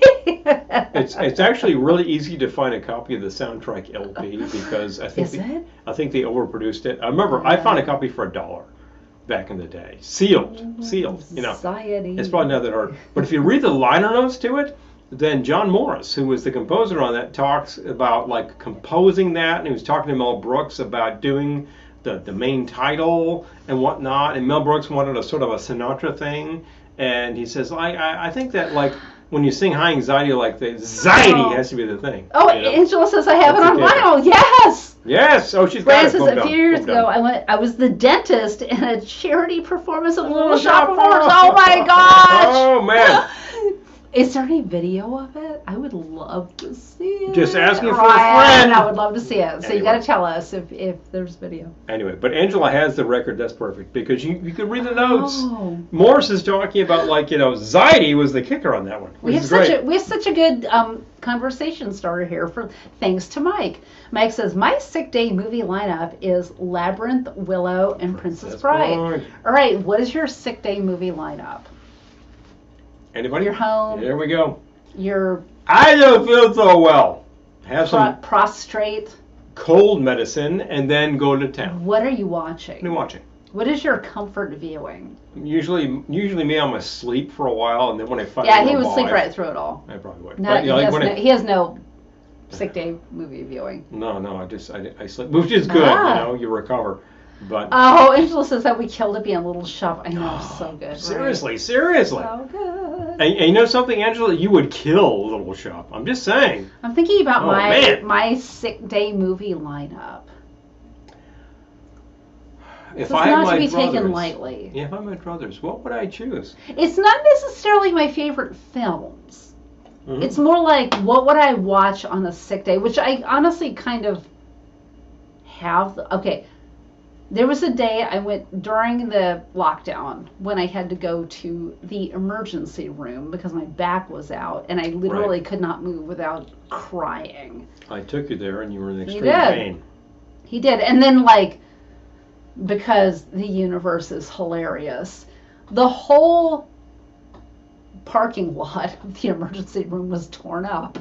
So he had to drop me like half a mile from the emergency room and he couldn't go in.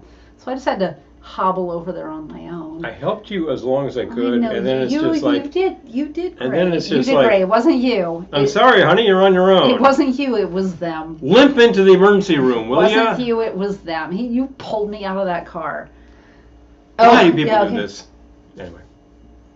Cinderella Palooza. Oh, okay. Oh, all right. I love it. Definitely. The Gods Must Be Crazy. I remember that from the 80s. Oh, yeah. Yeah. Really fun one. Practical Magic, Young Frankenstein. Okay, so when I got home from the emergency room and could not move, Paul parked me on the sofa, and the lineup on TV was Clueless, Valley Girl, and then I put on Legally Blonde. Bang. That's 1, 2, 3 right there. Yeah. That's kind of awesome. Yeah. I'm thinking now, like if I could not move off the sofa, what would I watch? My personal choices in a lot of these remind me of your choices around New Year's, where it's usually the Twilight Zone marathon. And I started to think of all the Zone episodes I want to watch. I'm like, oh yeah. Ryan says, I just found a box set of Magnum PI on 20 DVDs, perfect for convalescence. Oh, yes. Man. Yeah. Being there, any Japanese 60s horror movie and Fantastic Planet. All right. Yep. Used to have one long play VHS pop tape.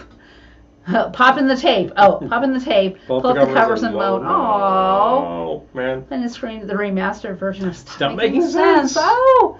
Okay, so I'm thinking now, if I had to go to bed right now, I would put in Mr. Blandings Builds His Dream House. All About Eve. The ultimate theater movie. The Thin Man.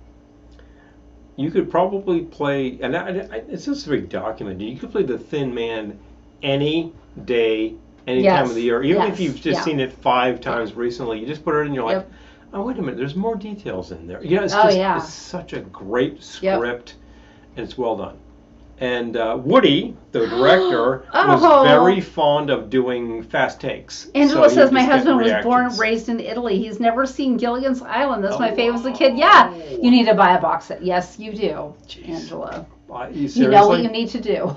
It's only 3 seasons. You know what you need to do. It got canceled for really stupid reasons. I know. It's not that it wasn't a stupid show, but like a lot of shows in that era were stupid. So what? The fact is, they got canceled for really dumb reasons, and then we're left with 3 seasons worth. But it's been shown on the air in perpetuity ever since. You need to. What can you say? Yep. What can you say? Yep. Gilligan's. There have been like 3 reunion movies. Blah blah blah. I mean, there's whenever they try to escape, it's like ultimately there's even the pre-Bob Denver with Dobie Gillis. And then there's the post-Bob Denver with something called Dusty Trails. Oh, add the women. I love the women. Yes, Angela, yes. I love that movie so much. My friend sent it to me a long time ago. Man. Yes, 100% favorite. No, that one is like that's the movie that will actually like say really dirty words without saying dirty words. Oh my gosh. We finally found 2-ounce vintage martini glasses. Now we can add 6 up right here. Yes! Look at Thin Man. Yes. Boom, boom, boom, boom, boom. Just line them up right here. Thin Man. Oh, yeah. They're tough. You can't find contemporary martinis that are actually that small because it's hard. Nobody thinks that that's a drink. But if you make a martini that's 2 ounces, it's all booze. Of course, that's the size. Seriously. It's been a while since I've seen the women. You've inspired me. I have to pull it back out. Boom, boom, boom. Yeah. Yep. Boom, boom, boom. So you fasten your seatbelts. It's going to be a bumpy night. Boom, boom, boom. Oh, I love All About Eve so much. Well, give yourself something. I could do something. Let me check what's in here. Oh. I love to be dramatic and quote Margot Channing off it. I do too. I'll admit I've seen better days, but I'm not to be had for the price of a cocktail like a salted peanut. Okay, I think all of our. Oh, The Life Aquatic. Okay. Oh, Small, Nick and Nora are impossible. We have so many vintage ones that, yes, I know. Like, Paul will make a drink in those and serve it to me, and I'm like, wow, that disappeared quickly. But I do know what you mean. Wait, I just want to make sure I didn't miss anyone. Hold on. Wait, what? I know. What are you? Oh, are you doing another cider? Another cider. Yeah, I'm just gonna go cider. Here we go. I could adulterate this, or I could just have a little cider. I'll take some. I'll take a little cider. If you're sharing. You know, I am sharing. Here we go. We have an apple orchard like 7 minutes from our house. Literally. And they grow a lot of fruit, and they actually stock up on a ton of cider. So you can always go there and get it, and it's not pasteurized. Oh, Mame. We watched Mame recently. So, yes. Mm-hmm. I love Anti-Mame with Rosalind Russell, but yes, we watched Mame with Lucy recently, and it's so good too. I feel like Lucy gets a bum rap on that. You know, at the time that the movie was made, it was... People were angry that it wasn't Angela Lansbury, which would have been amazing, but... Thank you. But... I don't know why Lucy that didn't held happen. her own, you know? I don't know why that didn't happen. I know. And the fact is that Angela Lansbury might have been doing something else at the time, so I don't know. Oh, okay, hold on. But wait. So like swimming to Cambodia. Oh, we were talking about that recently. Oh. Why were we talking about that? Yeah, we were talking about Spalding Gray. I know. So Why I were was we thinking talking about about Spalding Gray? It came up. It did Yeah, come it came up. up. Yeah. I kind of forget what the whole. Makes sense. I deal just is. exposed some of the younger kids at work to Life of Brian. Oh, yeah. I love it. You're doing God's work, Nick. Yeah, seriously. Oh. Seriously. If you actually reveal the secrets of the universe to the younger set, these are things they need to know. Oh, Daniel says, I think this weekend is October Tiki Fest at one of our local orchards. Oh, October Tiki We're going to be in New Fest. Hampshire, but that sounds fun. We actually have access to a really great local place where we will be that could probably whip up a Mai Tai on request. Angela, so that's good. Angela, That's good. So interesting you would mention this because I've been working on Mrs. Lovett in my voice lessons. You don't say.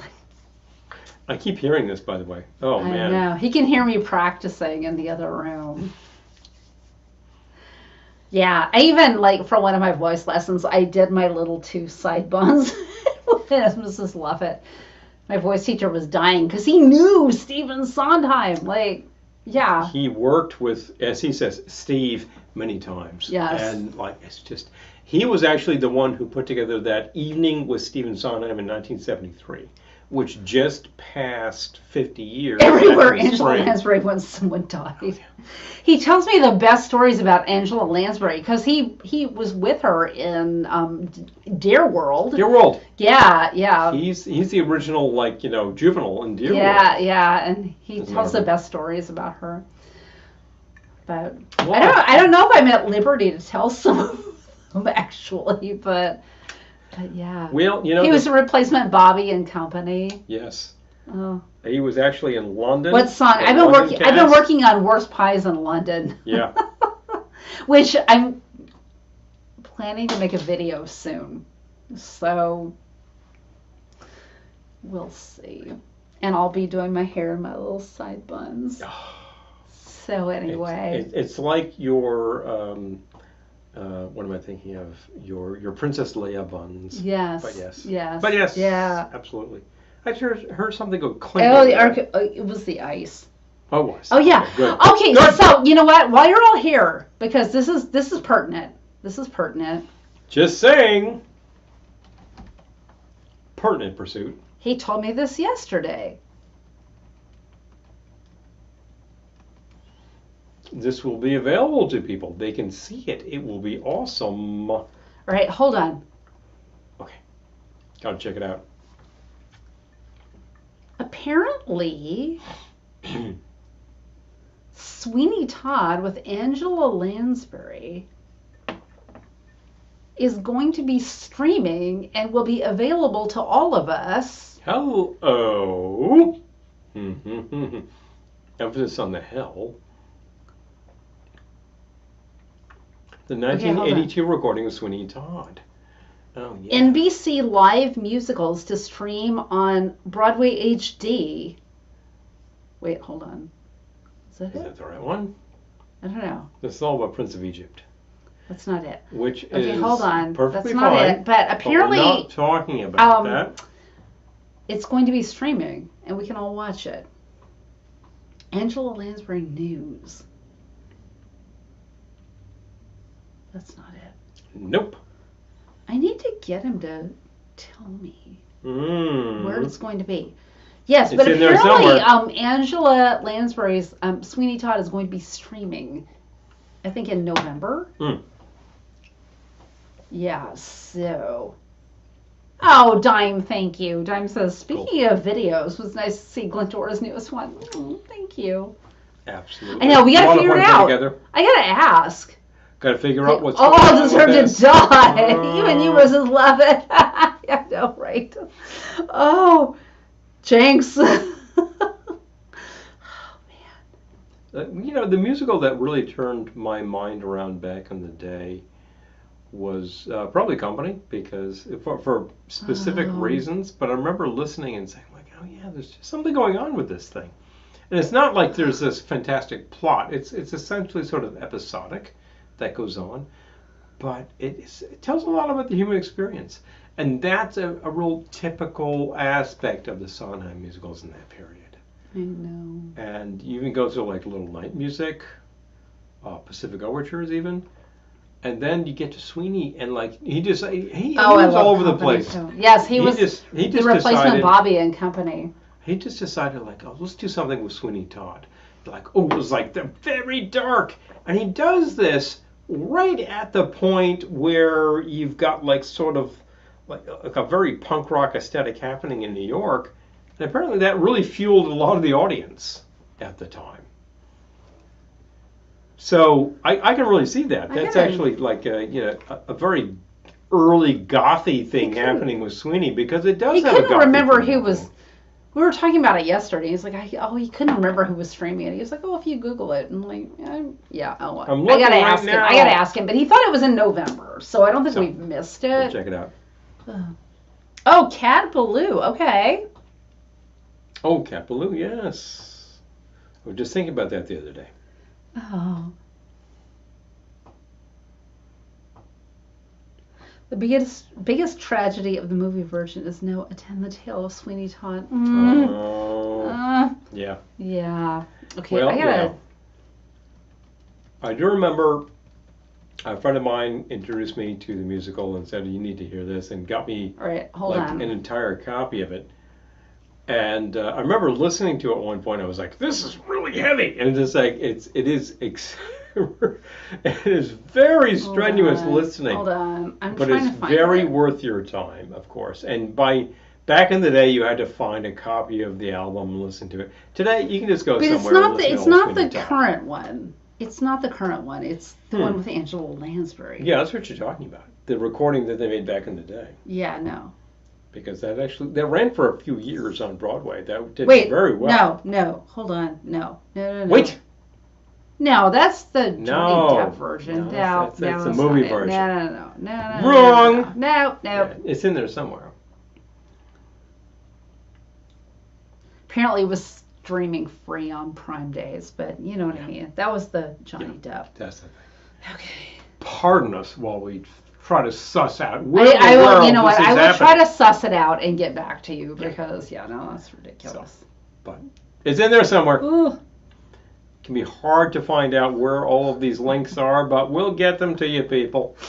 Not to worry. On the interwebs. It's somewhere out there on the interwebs. Somewhere out there on the interwebs. The fool boob interwebs. The full boob interwebs. They are too. They really are, folks. But we gotta pack the Poland Halloween special before I forget. Gotta remember. We'll do it. I'm currently watching some interesting dental work happening on screen. Well, I know. Because Little Shop of Horrors again. On. Just saying. Definitely.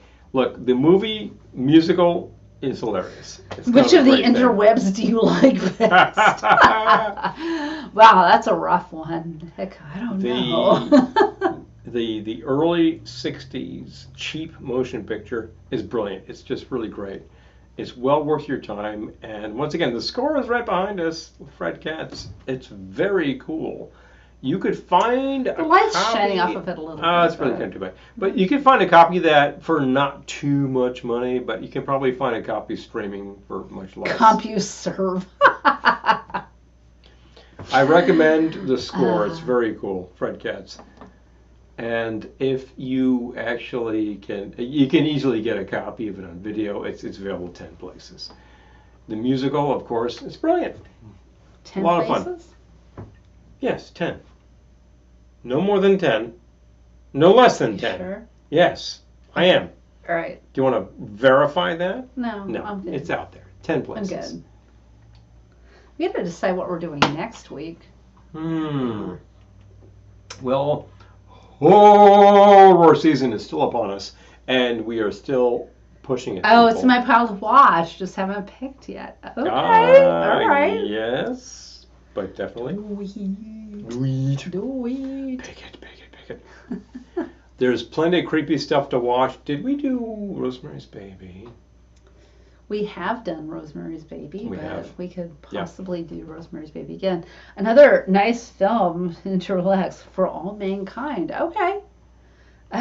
Margie and I have been subjecting our 13 and 14-year-old granddaughters to the classic musicals, Oklahoma, Music Man, West Side Story, the original. So we're, I love it. Got to bring them up right. That's like a 1, 2, 3 punch. Oklahoma. Oh, Angela, yes, I will be filming it when it happens. Oklahoma's sort of the least dark of all of them, but then Music Man gets a little serious, and then West Side it gets like very heavy. Yeah. That's like kind of the big thing, big three right there. Yeah. For those things, it's good to know these things. If you don't actually say, well, this is my favorite thing ever, because like in terms of, am I going to choose a composer from that era that I'll listen to just randomly? Probably Frank Lesser. It's got a real wise guy thing going on that's really great that I like a lot. So that's Price of Meat, yes. Yeah, if you get it. But it's not like there's any issue with Leonard Bernstein, like West Side. Oh, seriously. Russ says Robert Preston makes any movie better. Agreed. Victor Victoria. He absolutely sold the musical with Barbara Cook. Hello. Who was totally overlooked for the movie. Oh man, but the movie's great. It's well worth your time because it plays very sentimental, but it is so wise guy. Little priest. Oh my gosh. Okay, so we got to do a Sweeney Todd video sometime soon. All right, now I got to go and whip out Sweeney Todd again and take a listen and be like, oh, SOB, yeah. There you go. Oh my gosh, I love Victor Victoria though. It's one of the classics of its style, which has a confluence of a whole bunch of great talent. Yeah. That just comes together. And Blake Edwards, Julie Andrews, Henry Mancini. You're going good places so far, and then it just goes from there. That is I was just going to say Victor Victoria, yes. That is just awesome. It's a great score, well played. Yeah. It is very knowing. It plays both highbrow and lowbrow, and the characters in it know it. And they do it so well. Yeah. They do it so well. And it is one of those great Blake Edwards things where there's a pretty fair amount of physical comedy that works so well. Which is like one of my most quoted lines, which I probably say at least once a week, is like, yes, well, see, I was looking for something a little more illegitimate. Legitimate. And I think... Leslie Ann Warren, yes, can understand that so well. Chicago, Illinois. Pow, pow, pow. Oh, Mike says next we'll strap them down and begin the Busby Berkeley movies. See, when I was their age, I loved the Busby Berkeley movies. So you never know. They might be into it. They are crazy good. Busby himself was a pretty questionable character, but wow, did he actually deliver on screen. Yeah. ISCWR is the Imperial Sovereign Court of the Wild Rose, the drag queen's court in northern Alberta. That makes me so happy, knowing that exists. That's pretty cool. I love that. That's pretty cool. Are you guys going to do a seasonal end to the Tiki Room for the winter? I know, we should take the space heater out there and do that. I almost did this about a week ago because I thought it's just warm enough to do it out here. Right. And it kind of wasn't. So I'm like, yeah, we're going to get like a little snap that's going to be just good enough to be out there. And then we can send you out. We can send you out with a few Mai Tais and some QB coolers. Oh, Angela, wow. Yes, we used to have a local cinema that did the Fred and Ginger musicals as matinees, and I would walk there by myself and watch them. When you lived in California. Yes. Because currently... I would take the Balboa Island ferry. Yes. Yep. Because currently we have a local cinema right up by the library, which has been there since 1930, that will show the Fred and Ginger. Eric says, movies, I'll be looking forward to awesome. winter grilling. Oh, yeah! Yes, I know. I'll be out there. Yeah, we'll be out there. Don't worry about it. We'll grill anything on Yes, demand. Angela, anytime. we are kindred spirits. No worries. We need to get together. We need to get together, Hey, hon. look, hon, you're not that far. Come on down, see us. We'll make it happen. We'll talk. We'll do. Okay, Ryan. I will look it up. I will look it up. That's yes. Yeah. I'm gonna take a screenshot so that I remember the name. And boom. Because I will look it up, Ryan. Got it. Got him. Oh boy. Damn, Balboa Island, Ross? Seriously? Russ. Not Ross. Russ. Russ? Russ. Okay. Did you grow up on Balboa Island? You know, I didn't grow up on said island, but I grew up on a number of things that looked very similar. I can't log off until Russ tells me if he grew up on 226 Pearl. Boom. Wow. I'm thinking of the frozen bananas. Yes, Dad's. We've actually had one of those. And I was telling Paul the other day about Meonies. Do you remember Meonies? Oh, yeah. Yeah, you were actually saying. I was. Oh, man. So good. So good. All right. I got to hang out until Russ tells me. We have actually been talking Meonies. within the past few broadcasts about a great place up in Lake George where you can get that like seafood fra diavolo thing. I'm thinking of like Meonies just makes me think, oh, can you make that? I'll send you Pick Slayer on FB. Oh, okay. Please. All right. Mind blown. Please. I walked Paul along the route I would take on Balboa Island. Seen it. We were flying out of John Wayne after VidCon. Yeah, VidCon. 2016? Probably. 2016. The last time we did it. And we had a lot of time to kill before our flight, so we just like walked along Balboa Island, and I was like, this is this, and nothing had changed. It was crazy. All the same.